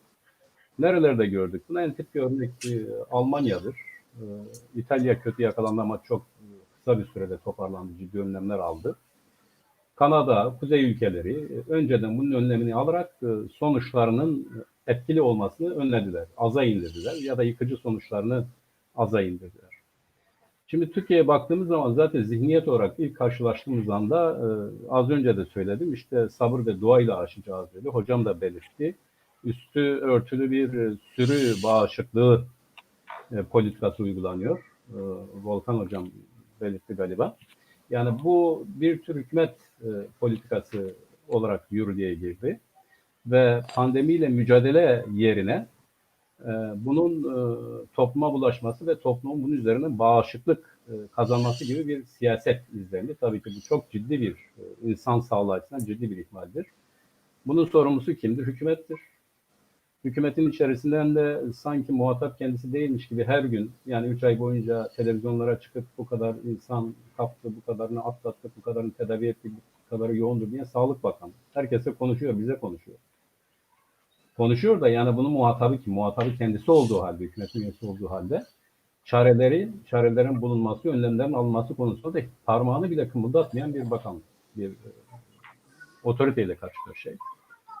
İkincisi, bu otorite Dünya Sağlık Örgütü'ne göre ya da işte burada arkadaşlarımızın, Tayyip Odası başkanlarımızın söylediği gibi şeffaf değil. Yani hakikat karşısında da, insan sağlığı konusunda da hiçbir zaman gerçeği ortaya koymadı, şeffaf davranmadı. Üstünü örtmekle işte bugün karşı karşıya olduğumuz toplumsal trajediyi önleyebileceğini düşündüm ama olmadı. Bu birinci sorumsuzluk. Elbette ki muhatap almamız gereken, üzerine gitmemiz gereken, karşı durmamız gereken ve insanın sağlığı açısından gerekli hizmeti talep etmemiz gereken kurum hükümettir ve onun her gün bizim karşımıza çıkıp da bu oldu, şu oldu diye bakanlıktır. Şimdi bu genel bir tespit ama onun ötesinde bir diğer şey daha var. Bütün sağlık otoriteleri 1 Haziran'da normale geçilecek dendiği zaman aynen bugünü tarif ettiler. Dediler ki siz eğer bunları yaparsanız pandemi yayılacak. Bu pandemi daha çok artacak ve ekonomik koşulları kötü olan ya da sizin ihmal ettiğiniz ya da sizin artık görmezden geldiğiniz bölgelerde bunun sonuçları yıkıcı olacak. Bugün Kürdistan'da bu yıkıcı sonuçları görüyoruz. Zaten durumumuz kötü. Yani zaten kendimizi koruyacak durumda değiliz. Ama bu olumsuz şartlarda bu pandemiye yakalandığımız zaman sonuçları bizim nezdimizde, bizim coğrafyamızda daha çok yıkıcı oluyor. Peki nasıl oldu bu? Hocamız söyledi. Ekonomik kriz nedeniyle daha da altından çıkamayacağı bir durumda karşı karşıya olduğu için bunu bir nebze atlatmak adına insan sağlığını, insanı feda etti. Yani dedi ki AVM'leri açayım, burada ticaret olsun, buradakiler batmasın ama insan ölsün. İkincisi dediler ki ya bu seyahati ben serbest bırakayım, bu insanlar gitsin, dağılsın, başka yerlere gitsin, İstanbul'da, Ankara'da, büyük şehirlerde azalsın. Belki de öbür taraflarda daha az duyulur ama tam tersi oldu. Diğeri yapması gereken bir takım zorunlu şeyler vardı. Bunları yapmadılar. Örneğin bir takım ekonomik önlemlerle beraber bu gidilen yerlerde karantinaya uyulmadı. Bu insanların içeride kalması gerektiği ya da temassızlığın sağlanması gibi konularda hükümet üzerine düşeni yapmadı. Neden biz bütün itibariyle bu alanda ya da bu konuda ben hep hükümet üzerinde duruyorum? Çünkü bunu ancak ve ancak yapabilecek tek kurum kamuoyu idaresidir. Herhangi bir şahıs, herhangi bir kişi, herhangi bir oda, herhangi bir sivil toplum kuruluşu bunu yapamaz. Yetki oradadır, sorumluluk ondadır. Ve onun için biz muhatap olarak bunu alıyoruz. Ancak o örgütlülük o yapabilir. Bu devlet bu örgütlüğü vardı. Sağlık Teşkilatı onun elinde, İçişleri Bakanlığı onun elinde. Bütün yani bu pandeminin yıkıcı sonuçlarının önlenmesi açısından gerekli imkanlara sahip tek otorite odur. Ekonomik kaynaklar onun elindedir. Personel onun elindedir. Ona hizmet ediyor. Onun hizmetindedir. Onun için bu tespiti yapıyoruz. Bütün bunların sorumlusu elbette ki bizim kişisel düzeyde bir takım ihmallerimiz olabilir. Bu ihmallerin sorumlusu bir de hükümet. Yani eğer biz nihayetinde bir sorumlu olacaksak bunun sorumlusu da hükümet. Diyelim ki bir arkadaşımız sormuş. İşte hastalar geliyor, hastanenin önünde oturtuluyor. Sonra da bir takım ilaçlar vererek evlerine gönderiliyor. Buradan sağlık personeli eleştiriyor ama bu doğru değil. Sağlık personelinin onu alıp sağlıklı bir hizmet verebilmesi için, tedavi edebilmesi için bir altyapı lazım. Maalesef bu altyapı söz konusu değil. Burada arkadaşlarımız, hekim arkadaşlarımız açık bir şekilde söylediler. Kendi imkanları sınırlı. Ambulans yok alıp bırakması için, tedavi uygulaması için odalar yok, fiziki imkanlardan yoksunlar. Örneğin basit bir test olayı dünyanın her tarafında yapılıyor ama test bulunamıyor, test verilmiyor. Bu test hizmete sunulmuyor. Daha ilginç olanı şudur, hocam da söyledi. Şimdi bu pandeminin ilk günlerinde bir arkadaşım işte böyle bir rahatsızlandı ve test yapmaya gitti. 1350 TL test parası verdi. Yani hani testler ucuzdur, bedavadır vesaire diyorlardı. O bedavaya gelinceye kadar 1300 TL diğer konularda sizin para harcamanız lazım. Ondan sonra geliyorsunuz bedava test yapıyorsunuz. Doğal sene 1350 TL'yi alıyor. Sonra da size bedava test yapıyor. Buna bedava test diyorlar. Test ücretsiz diyor. İkincisi hocam söyledi şimdi 1000-1500 TL yatış ücreti. Öbür taraftan ne diyorlar? Biz sağlıktan para almıyoruz. Bütün bu hizmetleri bedava veriyor. İşte ne kadar büyük bir aldatmaca olduğu ya da örgütlü kurumların ya da sorumlu kurumların halka nasıl şeffaf davranmadığı, yani sadece kendilerini aklamak için diğer herkesi suçladıkları olay buradan bellidir. Hangi kişi gecede 1000-1500 TL hasta yatak ücreti verebilir? Hangi kişi 1300-1400 TL vererek bedava test imkanını elde edebilir? Neyse testler biraz daha gelişti, biraz daha değişti ama hala bu ekonomik nedenlerden ötürü tedavi göremeyen ve tedavi göremediği için de hayatını kaybeden birçok insan var. Bunun bir tek sorumlusu vardır. Bu da kamu idaresidir. Kamu otoritesidir. Sağlık Bakanlığı'dır, hükümettir. Bu konuda elinde imkan olan herkestir. Bunu bilmemiz lazım. Ben şimdi bunları söylüyorum. Ama öbür taraftan da yine arkadaşlarımızdan merak ediyorum. Yani ne öneriyorlar? Ne yapabiliriz? Biz hükümetin yapıp yapamayacaklarını biliyoruz. Hem o açıdan hem o konuda. Hem de öbür tarafta toplum olarak ne yapabiliriz? O konuda da ben arkadaşlarımızın, toplumla, hastalarla yüz yüze olan arkadaşlarımızın önerilerini öğrenmek istiyorum açıkçası. Teşekkür ederim. Ben teşekkür ederim Mehmet Bey. Zaten bu bölümde onları konuşacağız. Arkadaşların kendi bulunduğu illerde illere pandemiyle ilgili önerileri neler? Onları alacağız arkadaşlardan. Artı bu arada kendi özlük haklarıyla ilgili ne talepleri var? Ne söz verildi? Özlük haklarında neler yerine getirilemedi? Onlarla ilgili arkadaşlardan bilgilerini alacağız. Artı pandemi kurullarına Tabipler Odası'nın alınmayışının nedenleri üzerinde biraz durmalarını isteyeceğim. Neden alınmadılar? Bunu nasıl yorumluyorlar?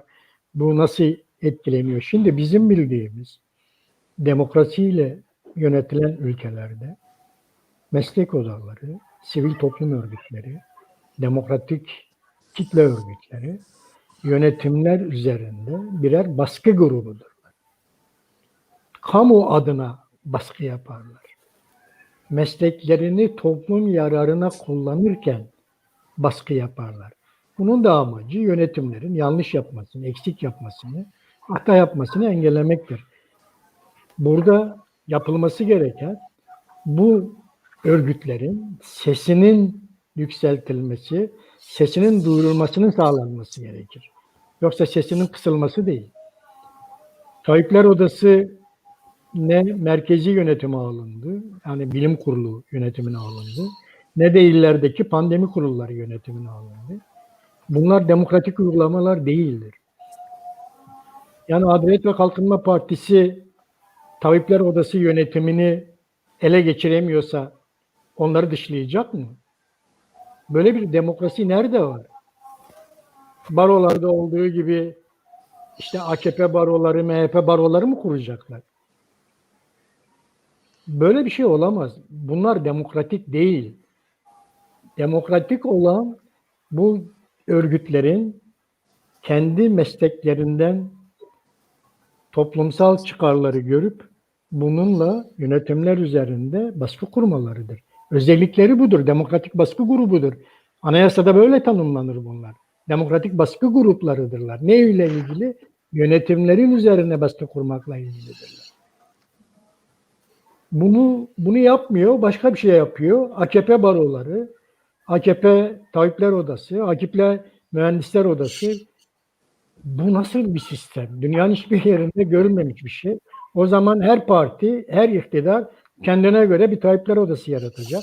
Kendine göre bir baro yaratacak. Kendine göre bir mühendisler odası yaratacak. Veya kendine göre demokratik kitle örgütleri yaratacak. O zaman muhalefeti kim yapacak? Nasıl muhalif olacak bunlar?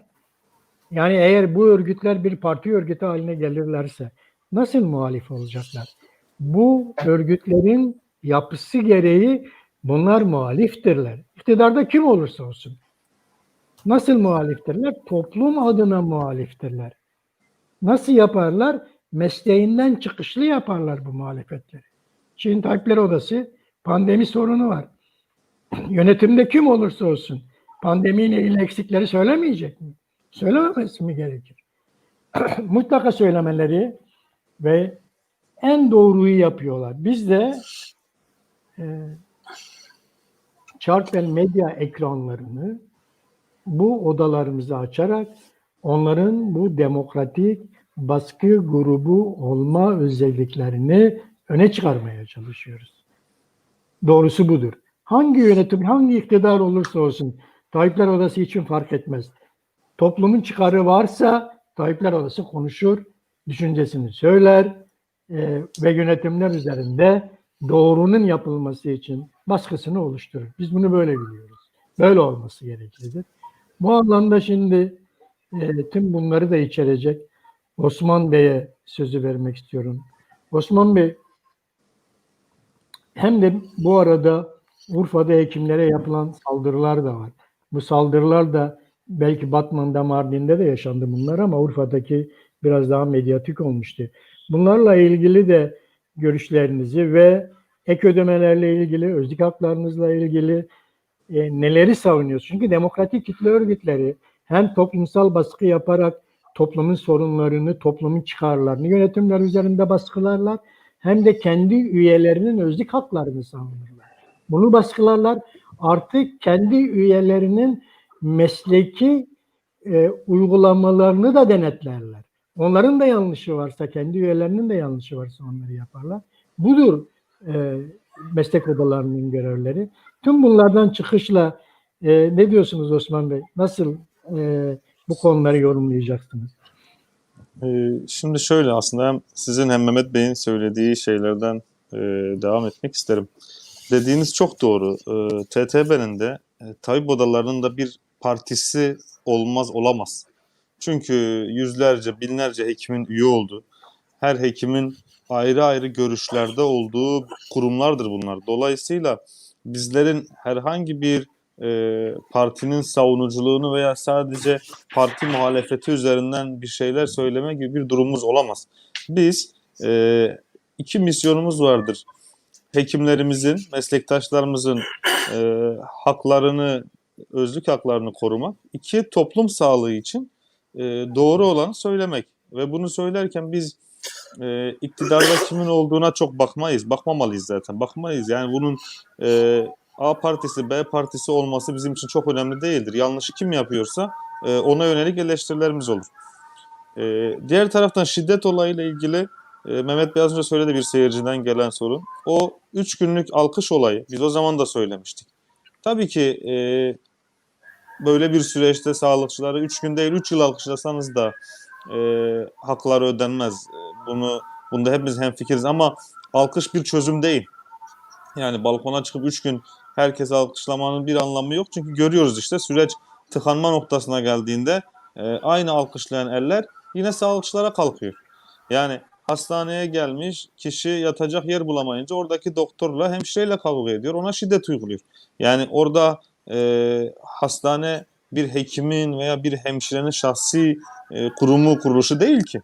Yani orada yer var da hekim keyfi mi yatırmıyor hastalara? Ama maalesef insanlarımız sorunun gerçek nedenini görmek yerine, bana göre biraz kolaycılıktır bu. Oradaki bir çalışana, bu doktor olur, hemşire olur, güvenlik görevlisi olur, bilgi işlem personeli olur, hemen ona yansıtıyor. Yani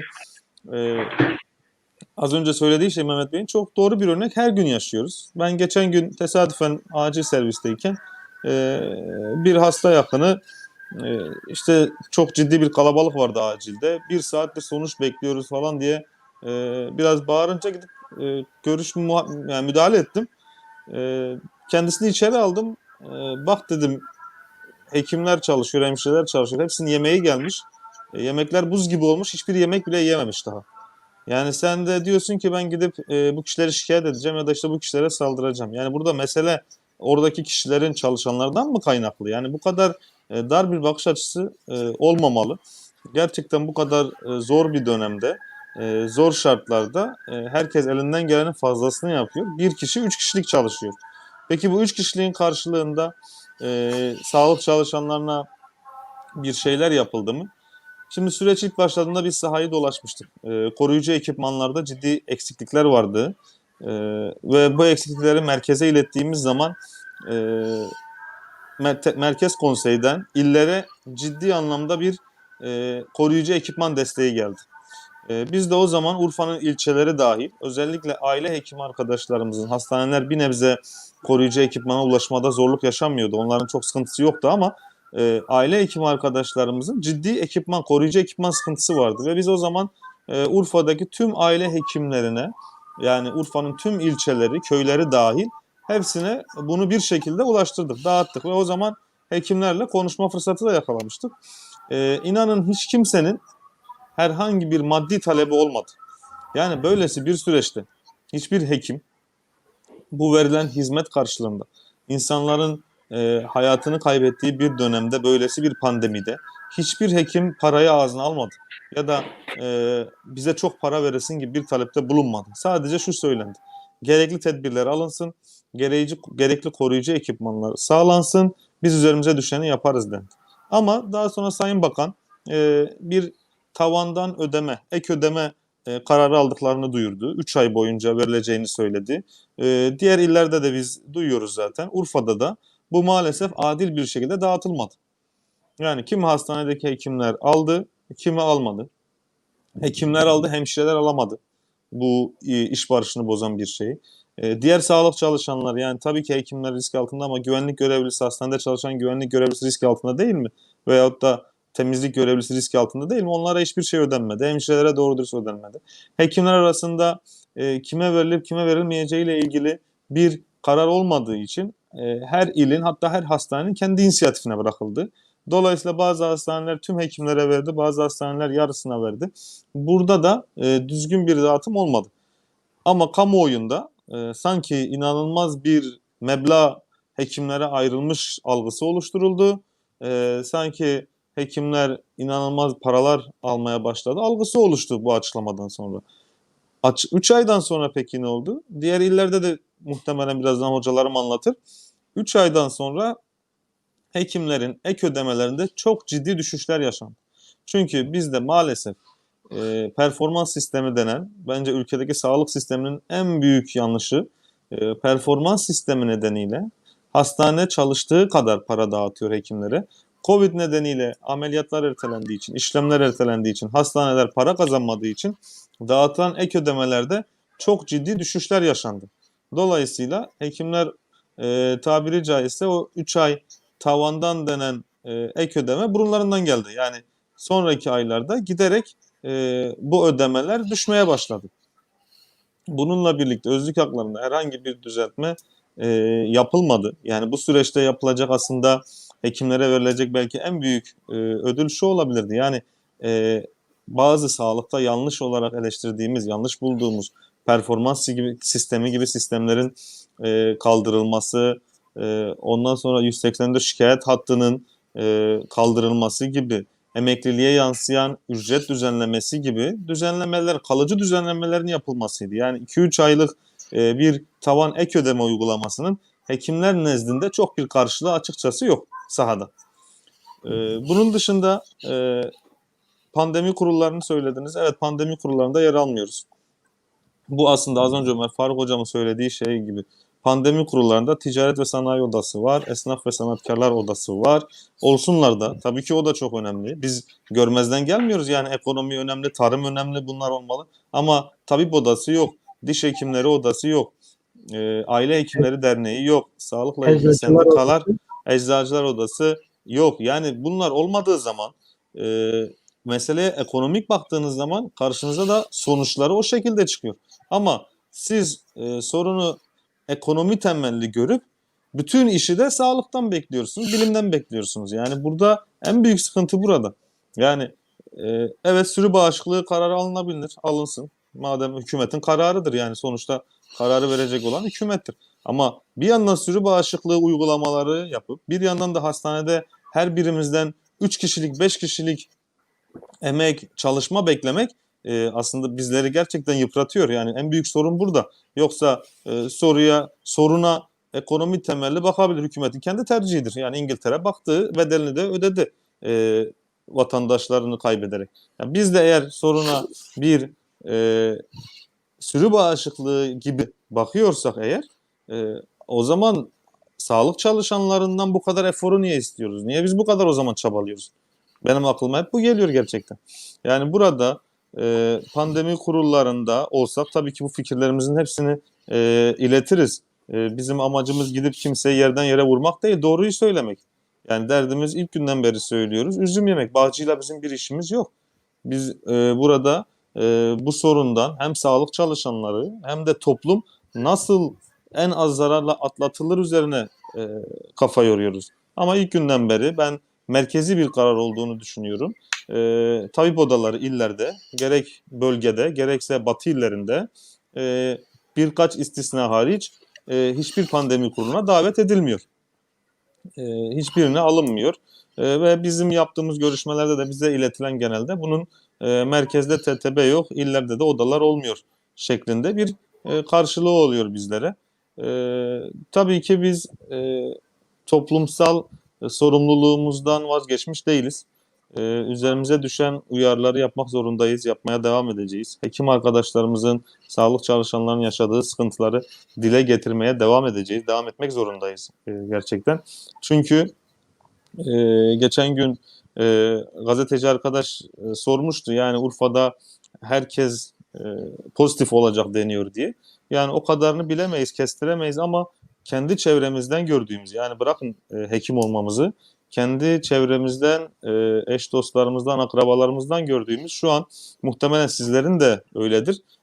Ailesinde en yakınında Covid geçirmiş birilerini bulmak çok zor artık. Yani bize hiç bulaşmadı, bizim aileden kimse geçirmedi diyen etrafında açıkçası artık göremiyorum, görememeye başladım. Bunun az önce de söyledim, Eylül-Ekim gibi grip sezonunun başlamasıyla birlikte influenza enfeksiyonlarıyla daha da ağırlaşacak tablolar karşımıza çıkacak. Bu sorunlar büyüyor, büyümeye devam ediyor. Buna ciddi bir merkezi irade gerekir. Yani biz artık ülkede aslında gerçeği neyse pandemiyle mücadele de onun yansıması. Şu an hiçbir yerelin inisiyatif alarak ben karar alabilecek durumda olduğunu düşünmüyorum. Yani yerelde, Urfa'da, Mardin'de, Batman'daki yerel yöneticilerin, kamu idaresinin bir karar alıp uygulamaya koyabileceğine ben inanmıyorum. Merkezi bir karar gerekiyor açıkçası. Yoksa biz mesela Urfa'da önermiştik. Yani en azından piknik alanlarının, mesire alanlarının, çocuk oyun parklarının bir süreliğine kapatılması gerekiyor. Çünkü hafta sonları burada binlerce insan bir araya geliyor. Aynı muslukları kullanıyorlar, aynı ortamı kullanıyorlar. Yani o karar bile çıkmıyor. Toplumumuzun taziye, düğün gelenekleri halen devam ediyor. Yasaklara rağmen devam ediyor. O yüzden ciddi tedbirler olmazsa ben önümüzün karanlık olduğunu düşünüyorum. Çok teşekkür ederim Osman Hoca. Ben teşekkür ederim. Evet, Volkan Hocam, bu Osman Hoca'nın bıraktığı yerden Mardin'de durum nedir? Onu sizden alabilir miyim? Ben Mardin'de duruma gelmeden önce bu türden salgın sorunlarını anlamak için bir çerçeve çizmek gerektiğini düşünüyorum. Buyurun. Yani tıpta, sağlık hizmetlerinde hizmet ikiye ayrılır. Bir, koruyucu sağlık hizmeti, ikincisi de tedavi edici sağlık hizmeti.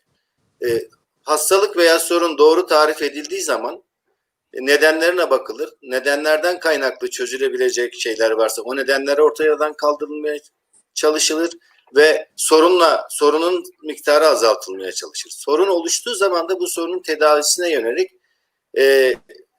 çabalara girişilir. Büyük resmi görmeden aslında bu türden sorunların bizim insanlık olarak önümüzde sürekli bir sorun olarak devam edeceğini ve önümüzdeki yıllarda da karşılaşacağımızı düşünüyoruz. Çünkü öncelikle büyük resmi görmemiz gerekiyor. Bir salgın nedir? Bir pandemi nedir? Dünya 2000 yıllarının başından bu tarafa 2002-2003 yıllarında ilk Güneydoğu Asya'da görülen SARS salgını, arkasından kuş gribi salgını, arkasından 2009 domuz gribi salgını, 2012'de Suudi Arabistan Yarımadası'nda görülen MERS-CoV salgını, bunlar son 20 yılda gördüğümüz salgınlar. Bir salgının çok yaygın olması, pandemi haline dönüşebilmesinin de enfeksiyon hastalıklarında iki yolu var. Ya bu mikroorganizma çok bulaşıcı olacak, kişiden kişiye hızlı bir şekilde bulaşacak ve beraberinde de hastalık yapacak. Eğer çok ağır hastalık yapıyorsa, bunu MERS salgınında ve Güneydoğu Asya'daki SARS salgınında gördük. Hasta olan kişiler kısa zamanda hemen tespit edilip ağır hasta olup ve kısa zamanda öldükleri için salgın fazla yayılamıyor. Ve ya da bulaştırıcılığı çok yüksek olacak. Yani şu anki koronavirüs salgınında bulaştırıcılık çok yüksek ama ağır hastalık yapma ihtimali de az olduğu için görece, yani bunu salgını küçümsediğim anlaşılmasın kesinlikle. Biliyoruz ki bilim camiası hep şunu söylüyor: semptom göstermeyen taşıyıcılar var. Özellikle mesela çocuklara getirilen sokağa çıkma yasağı kısıtlamalarının ve alınan önlemlerin birinci sebebi, çocuklar daha çok belirti vermeden hastalığı geçiriyorlar ama kronik hastalığı olanlara ve yaşlılara bulaştırdıkları için. Şimdi bu resmi görmek lazım. Bu salgınlar 2000 yılından başından beri bu oluşan salgınlar ve pandemiler bize şu mesajı veriyor aslında. Diyor ki sahip olduğunuz uygarlıkla, sahip olduğunuz sistemle, sahip olduğunuz sağlık örgütlenmesiyle bana karşı mücadele edemezsin arkadaş diyor.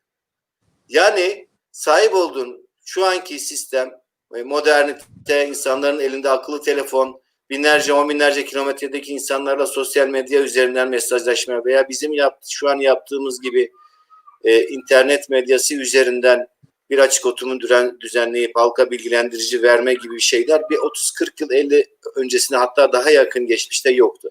Şimdi bu teknolojinin kullanımı, modernleşmeyi, insanlar çok büyük şeyler. Evet, güzel, bilgiye ulaşmasına çok iyi ama hala toplumun örgütlenişiyle ilgili çok ciddi sıkıntılar var. Yani bu virüs salgınları şunu diyor: burjuva kapitalist düzen, sahip olduğunuz burjuva kapitalist düzenle bana karşı mücadele edemezsiniz diyor. Toplumcu, sağlık hizmetlerini önceleyen, halkın, insanların çıkarını önceleyen. Örneğin bir kurgulayın kafanızda. Önlemlerden bahsettik biraz öncesi. Eğer insanları izolasyonu çok daha sıkı önlediğimiz ve çok daha uzun süre götürebildiğimiz, kamunun da devletin de insanların ihtiyaçlarını karşılayabildiği bir toplum örgütlenmemiz olsaydı şimdi salgın falan kalmamıştı ortada. Yani ihtiyacımız olan şey budur. insanların salgınlardan korunabilmesi için toplumcu, insani bir düzene ihtiyacımız var öncelikle. Birinci resim bu. İkincisi de bunu tespit ettikten sonra diğer sorunları anlamak ve diğer sorunlar üzerine çözümler üretmek çok daha rahat olacak. İkincisi de yerelde, evet, Mardin'de sağlık hizmetleri de şu an hastaneler dolu, ilçe hastaneler dolu, yoğun bakımlar dolu. Sağlık çalışanları tükenmişlik noktasına gelmiş. Ya bir şekilde fırsatını bulursa ayrılmayı düşünüyor. Ya moralsiz bir şekilde çalışıyor. Kendisi enfekte oluyor. Etrafını enfekte etmemek için ailesinden ayrı ev tutup o evlerde yaşayan insanlar var. Halk aslında çaresiz. Yani ne yapacağını bilmiyor. Çok ciddi salgın var. Önce farkında değil ama bir bakıyor, önemsemediği şey kendi evinde o hastalık. Yani şu an apartmanında, komşusunda veya kendi ailesinde neredeyse enfekte olmayan, hasta olmayan, testi pozitif çıkmayan insan kalmamış gibi. Yani bu süreçte 1 Haziran öncesinde de Mardin Tablosu'nun resmi talepleri olmasına rağmen, yazılı talepleri olmasına rağmen il pandemi kurullarına alınmadılar. Hatta bırakın il pandemi kurulunu, biliyorsunuz illerde il hıfzı sıha kurumları mevcuttur. İl hıfzı sıha toplantıları yapılır. İl hıfzı sıha toplantılarına da davet edilmedi. Yasa gereği davet edilmesi gerekirken görüşlerine başvurulması ve hatta alınan kararın tartışılarak alınması gereken bir kurum iken bu kurumlardan, toplantılarından dahi bizim haberimiz olmuyor. Tabipler odaları, tabip odaları ve üst örgütümüz Türk Tabipler Birliği bizim 1953 yılında 6023 sayılı kanunla kurulmuş kamu kurumu niteliğinde meslek odalarıdır. Yani bir kamu kurumudur. Ve bu yasa bize hem üyelerimize karşı yükümlülükler, üyelerimizin haklarını koruma anlamında hem de topluma yönelik, toplum sağlığına, halk sağlığına yönelik yükümlülükler taşır. Bizim yaptığımız hiçbir şey kanunsuz değil. Biz ne söylüyorsak bu yasadan aldığımız güçle ve bize yükümlediği yükümlülükle kamusal sorumluluğumuz gereği söylüyoruz. Ama kamu bizi hiçbir karar alma mekanizmasının içerisinde bulunmayarak, görüşlerimize dahi başvurmayarak dışarıda tutma eğiliminde. Biz önümüzdeki süreçte de yine tekrardan il pandemi kurullarında görüşlerimizi belirtmek ve karar alma mekanizmasında bulunmak için yazılı talepte bulunacağız, başvuruda bulunacağız. Çok umutlu değiliz ama bunu yine tekrar yapacağız. Bunun dışında da halkla iç içe, yani bir salgını Mardin'de bu bütün şehirler içinde geçerli. Kamu sadece tek başına bu sorunların çözümünü, salgınla mücadeleyi gerçekleştirmesi zor. Yani halkla birlikte bunun olması lazım. Yerelden kaçan, yerel yönetimden, halkın yönetime katılımından kaçan bir irade karşısında halkın desteğini almadan başarılı olmasının da çok sınırlı olacağını düşünüyorum. Mardin'deki durumun da umarım çok daha kötüye gitmez, çok daha fazla hastamız olmaz, çok daha fazla kayıplarımız olmaz. Bunun için elimizden ne geliyorsa yapmaya hazırız.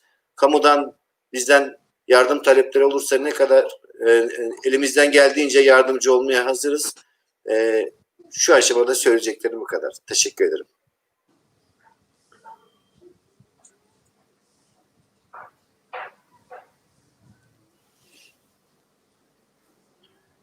Evet.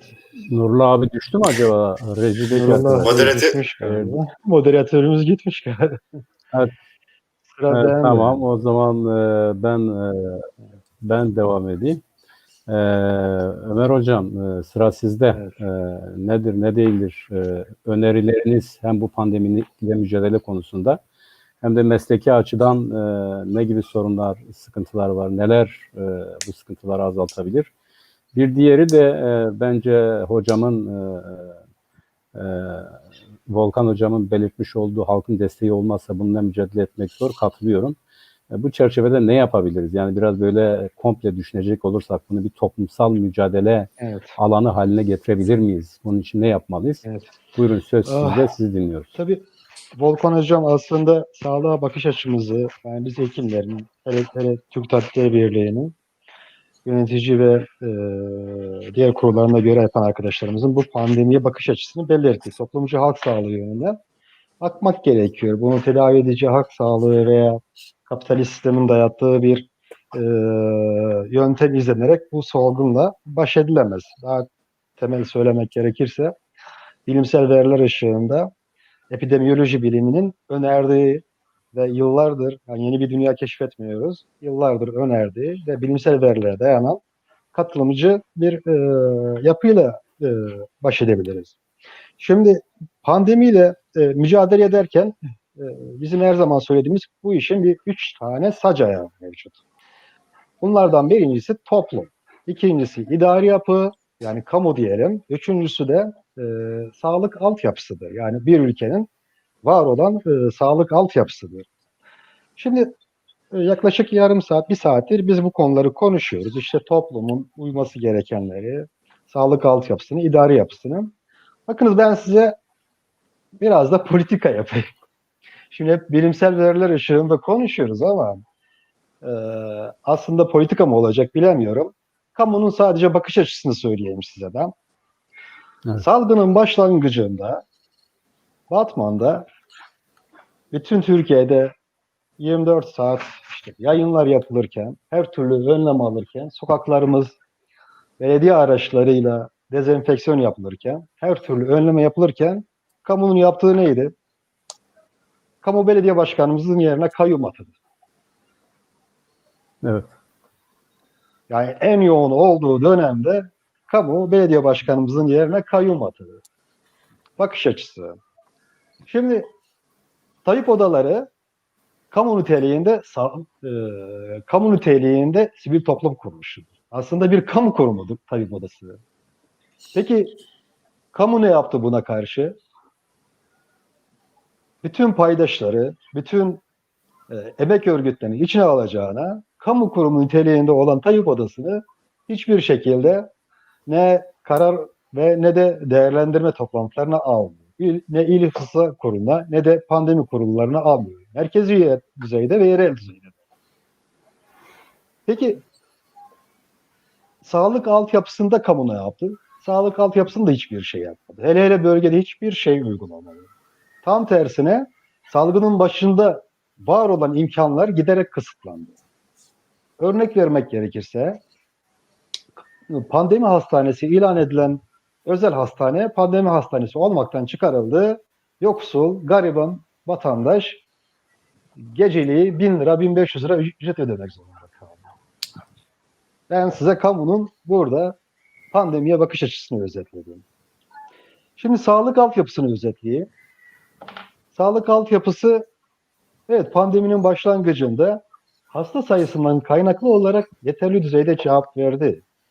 Zaten hani çok yoğun bir iş yoğunluğu ve hasta sayısı yoktu. Toplamda Haziran'a kadar 150-200 civarında hastamız mevcuttu. Ama Haziran'dan itibaren şimdi 10 binlerle, binlerle ifade ediyoruz. 10 bine yakın hasta mevcut.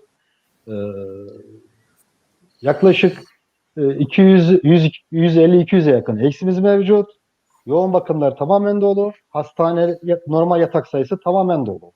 Ve müthiş bir şekilde sağlık çalışanları üzerinde dayanılmaz bir iş gücü ve psikolojik baskı mevcut. Kamu ne yaptı burada? Hiçbir önlem almadı yine. Ne ek bir hastane açtı, ne ek bir yatak kapasitesi açtı, ne de ek bir yoğun bakım altyapısı kurdu. Evet. Şimdi tabii arkadaşların, özellikle Osman Bey, hani hekimlerin çalışma koşullarından da bahsetti. Evet, hakikaten bu pandemi sürecinde zaten mevcut sistemden kaynaklı olarak sağlıkta dönüşümün getirdiği artık onarılamayacak düzeyde diyelim sistemden kaynaklı sorunlar mevcuttu. Bu pandemi bunun üzerine tuz biber oldu zaten. Korkunç derecede bir iş yükü bindi sağlık çalışanların üzerine. Bu dönemde biz hekimler olarak, sağlık çalışanları olarak aslında özlük haklarımızı konuşmak ya da ücretlerimizi konuşmak bizim için zuldür. Anlatabiliyor muyum? Yani bu dönemde biz hekimler ve sağlık çalışanları bu konuları konuşmak bile zuldür. Ama bu koşullara rağmen hala sağlıkta şiddete maruz kalıyoruz. Evet. Kamunun mobbingine maruz kalıyoruz. Bakın daha 5 gün önce MHP'li bir milletvekili hekimlere yönelik tıbbi hatalara yönelik bir kanun teklifi vermek istedi. Yani bu dönemde bile hekimler üzerine veya sağlık çalışanları üzerine mobbing uygulanmak isteniyor. Tabii Türkiye'de yasalar yapılırken aslında bu pandemide biz Türkiye örneğini gördük. Şöyle ki, iktidarın yaptığı hangi anayasada ve yasa değişikliğinde toplumun paydaşlarının herhangi bir katılımı veya görüşü sağlanmıştır? Tamamen dayatmaya, ben yaptım, oldu bittiye getirilen yasa değişikliğidir. Bu aslında pandemi sürecinde alınan kararlarda Türkiye örneğinin bir yansımasıdır. Yerelde ben aldım bitti, ben yasakladım, hadi pandemi gevşedi, artık pandemi bitti, serbestsiniz, düğün yapılabilir, kıraathaneler açılabilir. Demekle bu pandemi bitmiyor. Yani Covid bunları dinlemiyor. Siyasal siyasi kaygılarla bu söylemleri geliştirebilir ama maalesef bilim farklı şeyler söylüyor.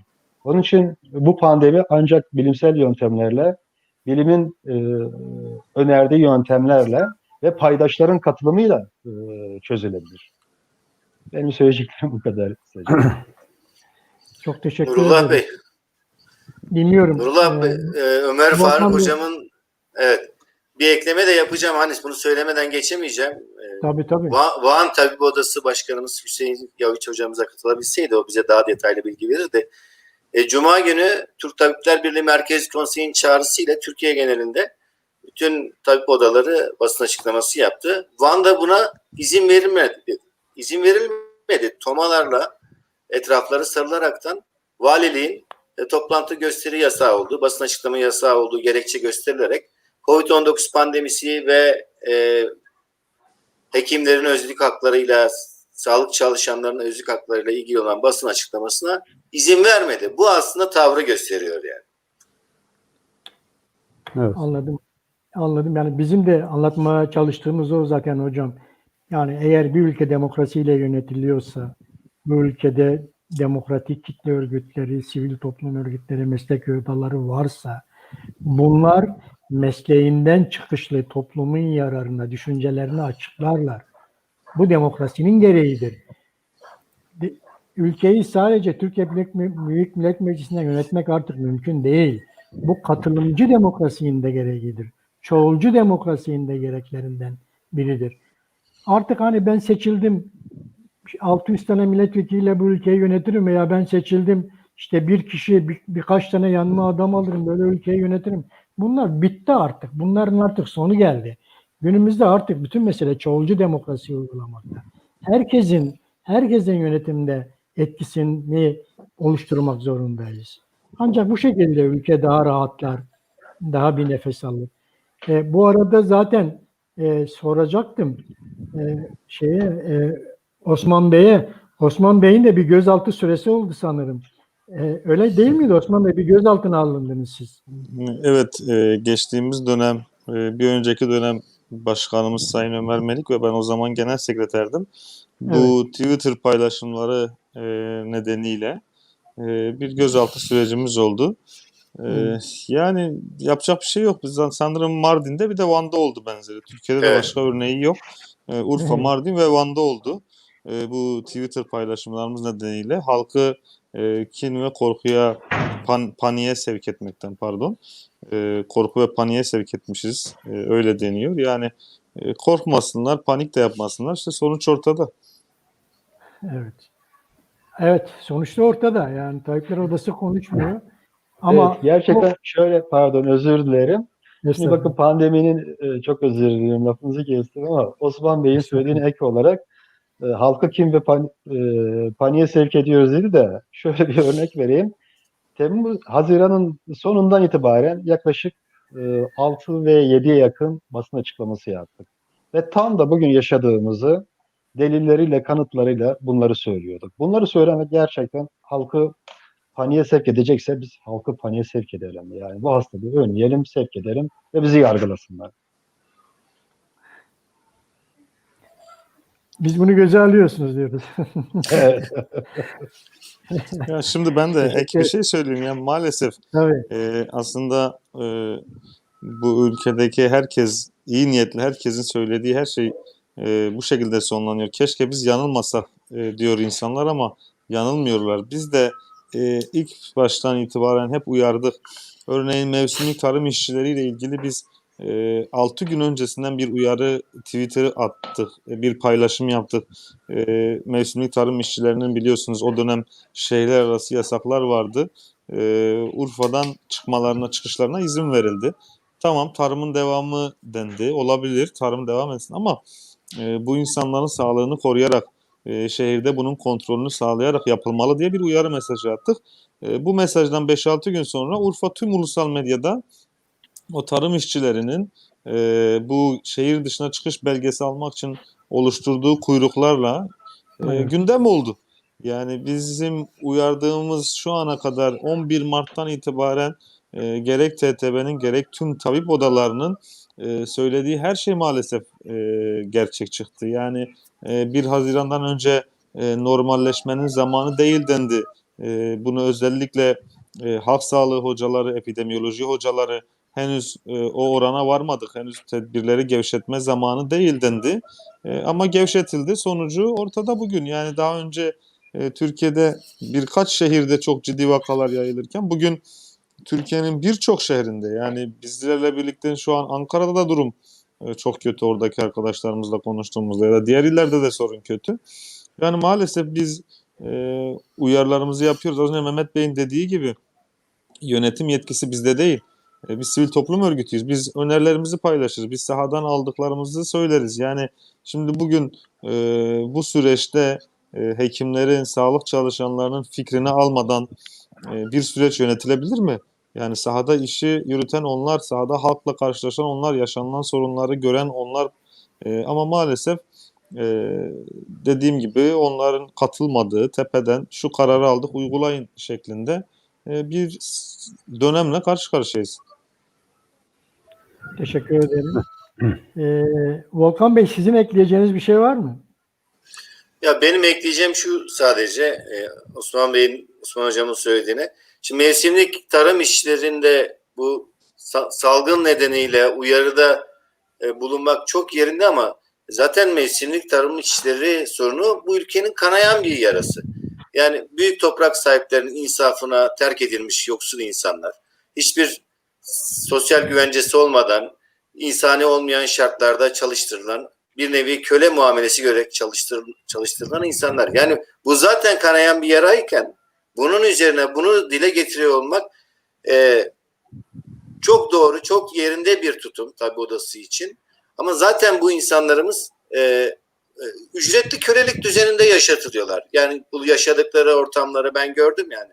Özellikle ticari tarımın yoğun yapıldığı Akdeniz bölgesi, Ege bölgesi ve yerine göre işte Orta ve Doğu Karadeniz'e doğru fındık işçilerinin yoğun olduğu bölgelerde hiçbirisi insani şartlarda çalıştırılmıyor. Barındıkları yerler insani şartlar değil, sosyal güvenceleri yok. Yani siz de takdir edersiniz ki bir salgın hastalığın oluştuğu zaman hızla yayılması kaçınılmaz böyle bir ortamda. Ve tabi odasında görevini yerine getirmesi kadar doğal bir şey yok. Biz de sizlerin sesi olmaya devam edeceğiz.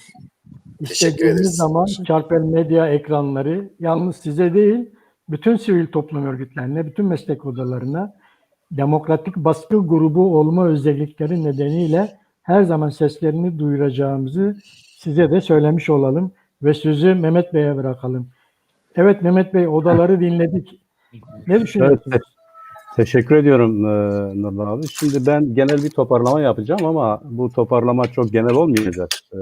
Hükümet nezdinde bir toparlama olacak. Birincisi şu,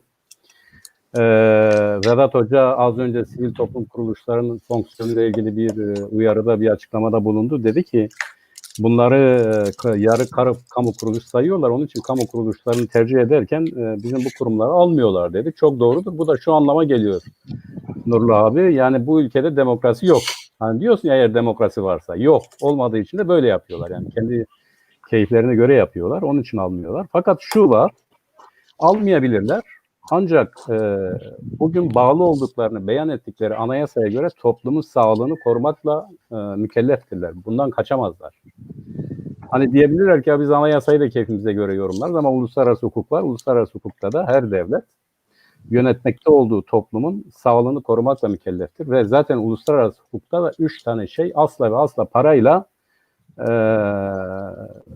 izah edilemez. Bunlardan birisi sağlık, eğitim ve barınma hakkıdır. Bunlar insani haklardır. Bunları yapmak zorundadır. Bundan kaçamaz. Yani bunu evvela belirtmemiz lazım. Hükümet bunu yapmakta mecburdur. İkincisi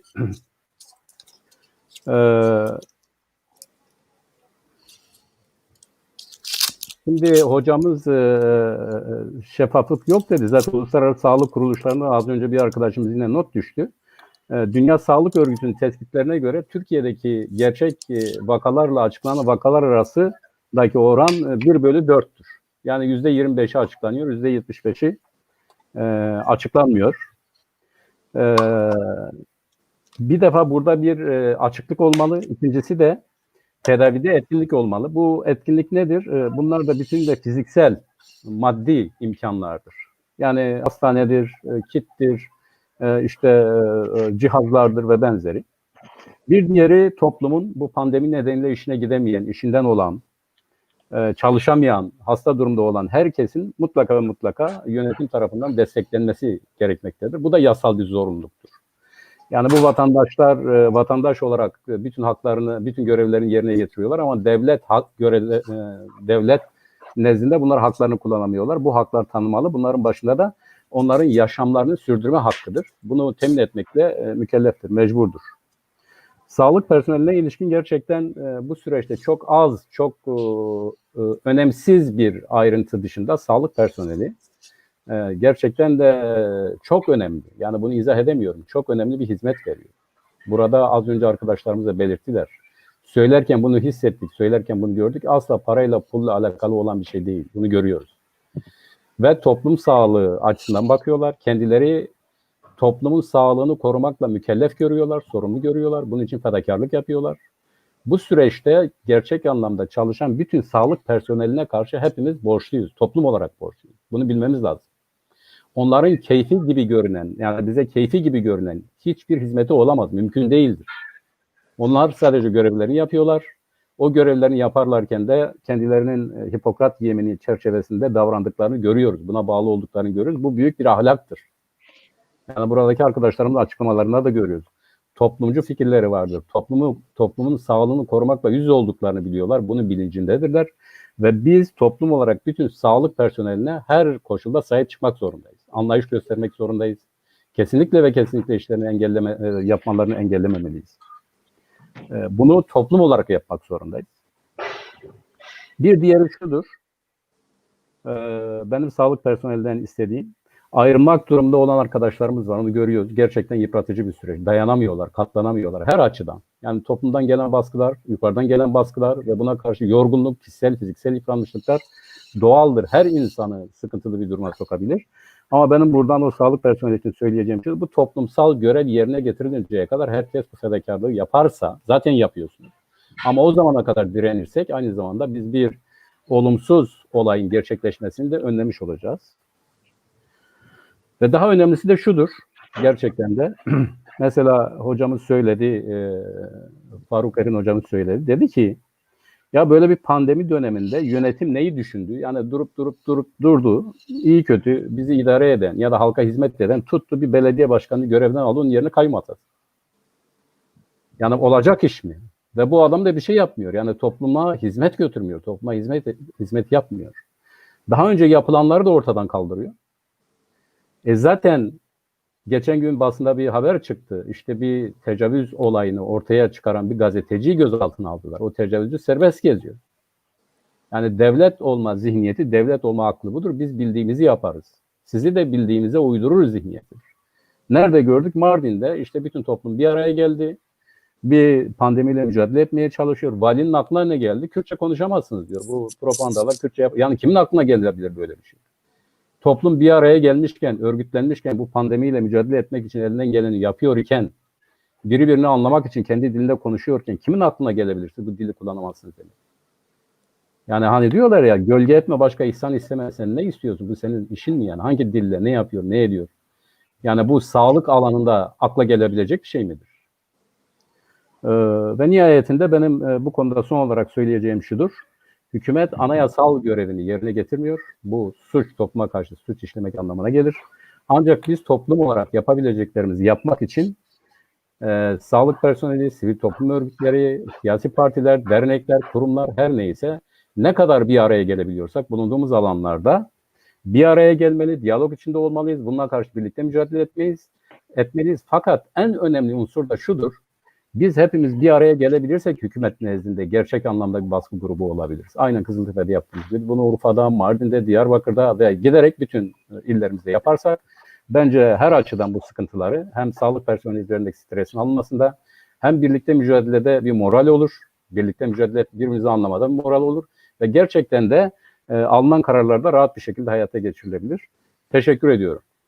Arkadaşlara da sonsuz teşekkür ediyorum katılıp bilgi verdikleri için. Ben müsaadenizle Mehmet Bey'in dediğine son bir şey ekleyebilir miyim? Tabii Osman.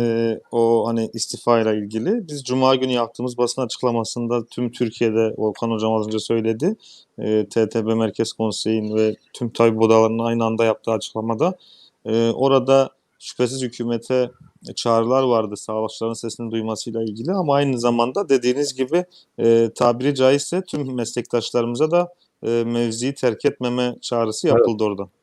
Evet, çok güzel. Çok teşekkür ederim. Ömer Bey, Volkan Bey, son sözlerinizi alabilir miyim? Tabii ki. Varsa eklenecek bir şey. Evet, Mehmet Bey Volkan Bey. sağ olsun güzel bir pardon. Buyurun hocam. Pardon. Buyurun. Buyurun Evet, lütfen. buyurun. Evet. Özür dilerim. Öncelikle bu programa bizi davet edip görüşlerimizi aldığınız için, halka ulaşmamızı sağladığınız için çok teşekkür ederiz. Önümüzdeki süreçte de umuyoruz ki halkın sağlık sorunlarının çözümünde idareyle iyi ilişkiler kurabilmeyi umut ediyoruz. Toplum sağlığını biz önemseyen bir örgütüz. Türk Tabipler Birliği ve Mardin Tabip Odası kuruluş felsefesi ve kuruluş amacı zaten bu. Salgın konusunda görüşlerimizin dinlenmesini, salgınla ilgili verilerin halktan saklanmamasını istiyoruz. Teşekkür ederim. Ben teşekkür ederim. Ömer Hocam. Evet, tabii Mehmet Bey güzel bir toparlama yaptı. Söylediği tüm sözlere katılıyorum. Ek olarak, son olarak şu konuda sizin aracılığınızla halkımıza bir mesaj vermek istiyorum aslında. Şimdi yaklaşık 2 saattir kamu idaresinin bu konuda eksikliklerini ve belki de toplumu dışlayan, sivil toplumu dışlayan, toplumla bağ kuramayan önlemlerini konuştuk ya da kararlarını konuştuk. Bence buradan çıkaracağımız en önemli şeylerden bir tanesi vereceğimiz mesajlar olmalı. Sizin aracılığınızla halkımıza bence mutlaka kişisel sağlık önlemlerini kamu otoritesinden bağımsız olarak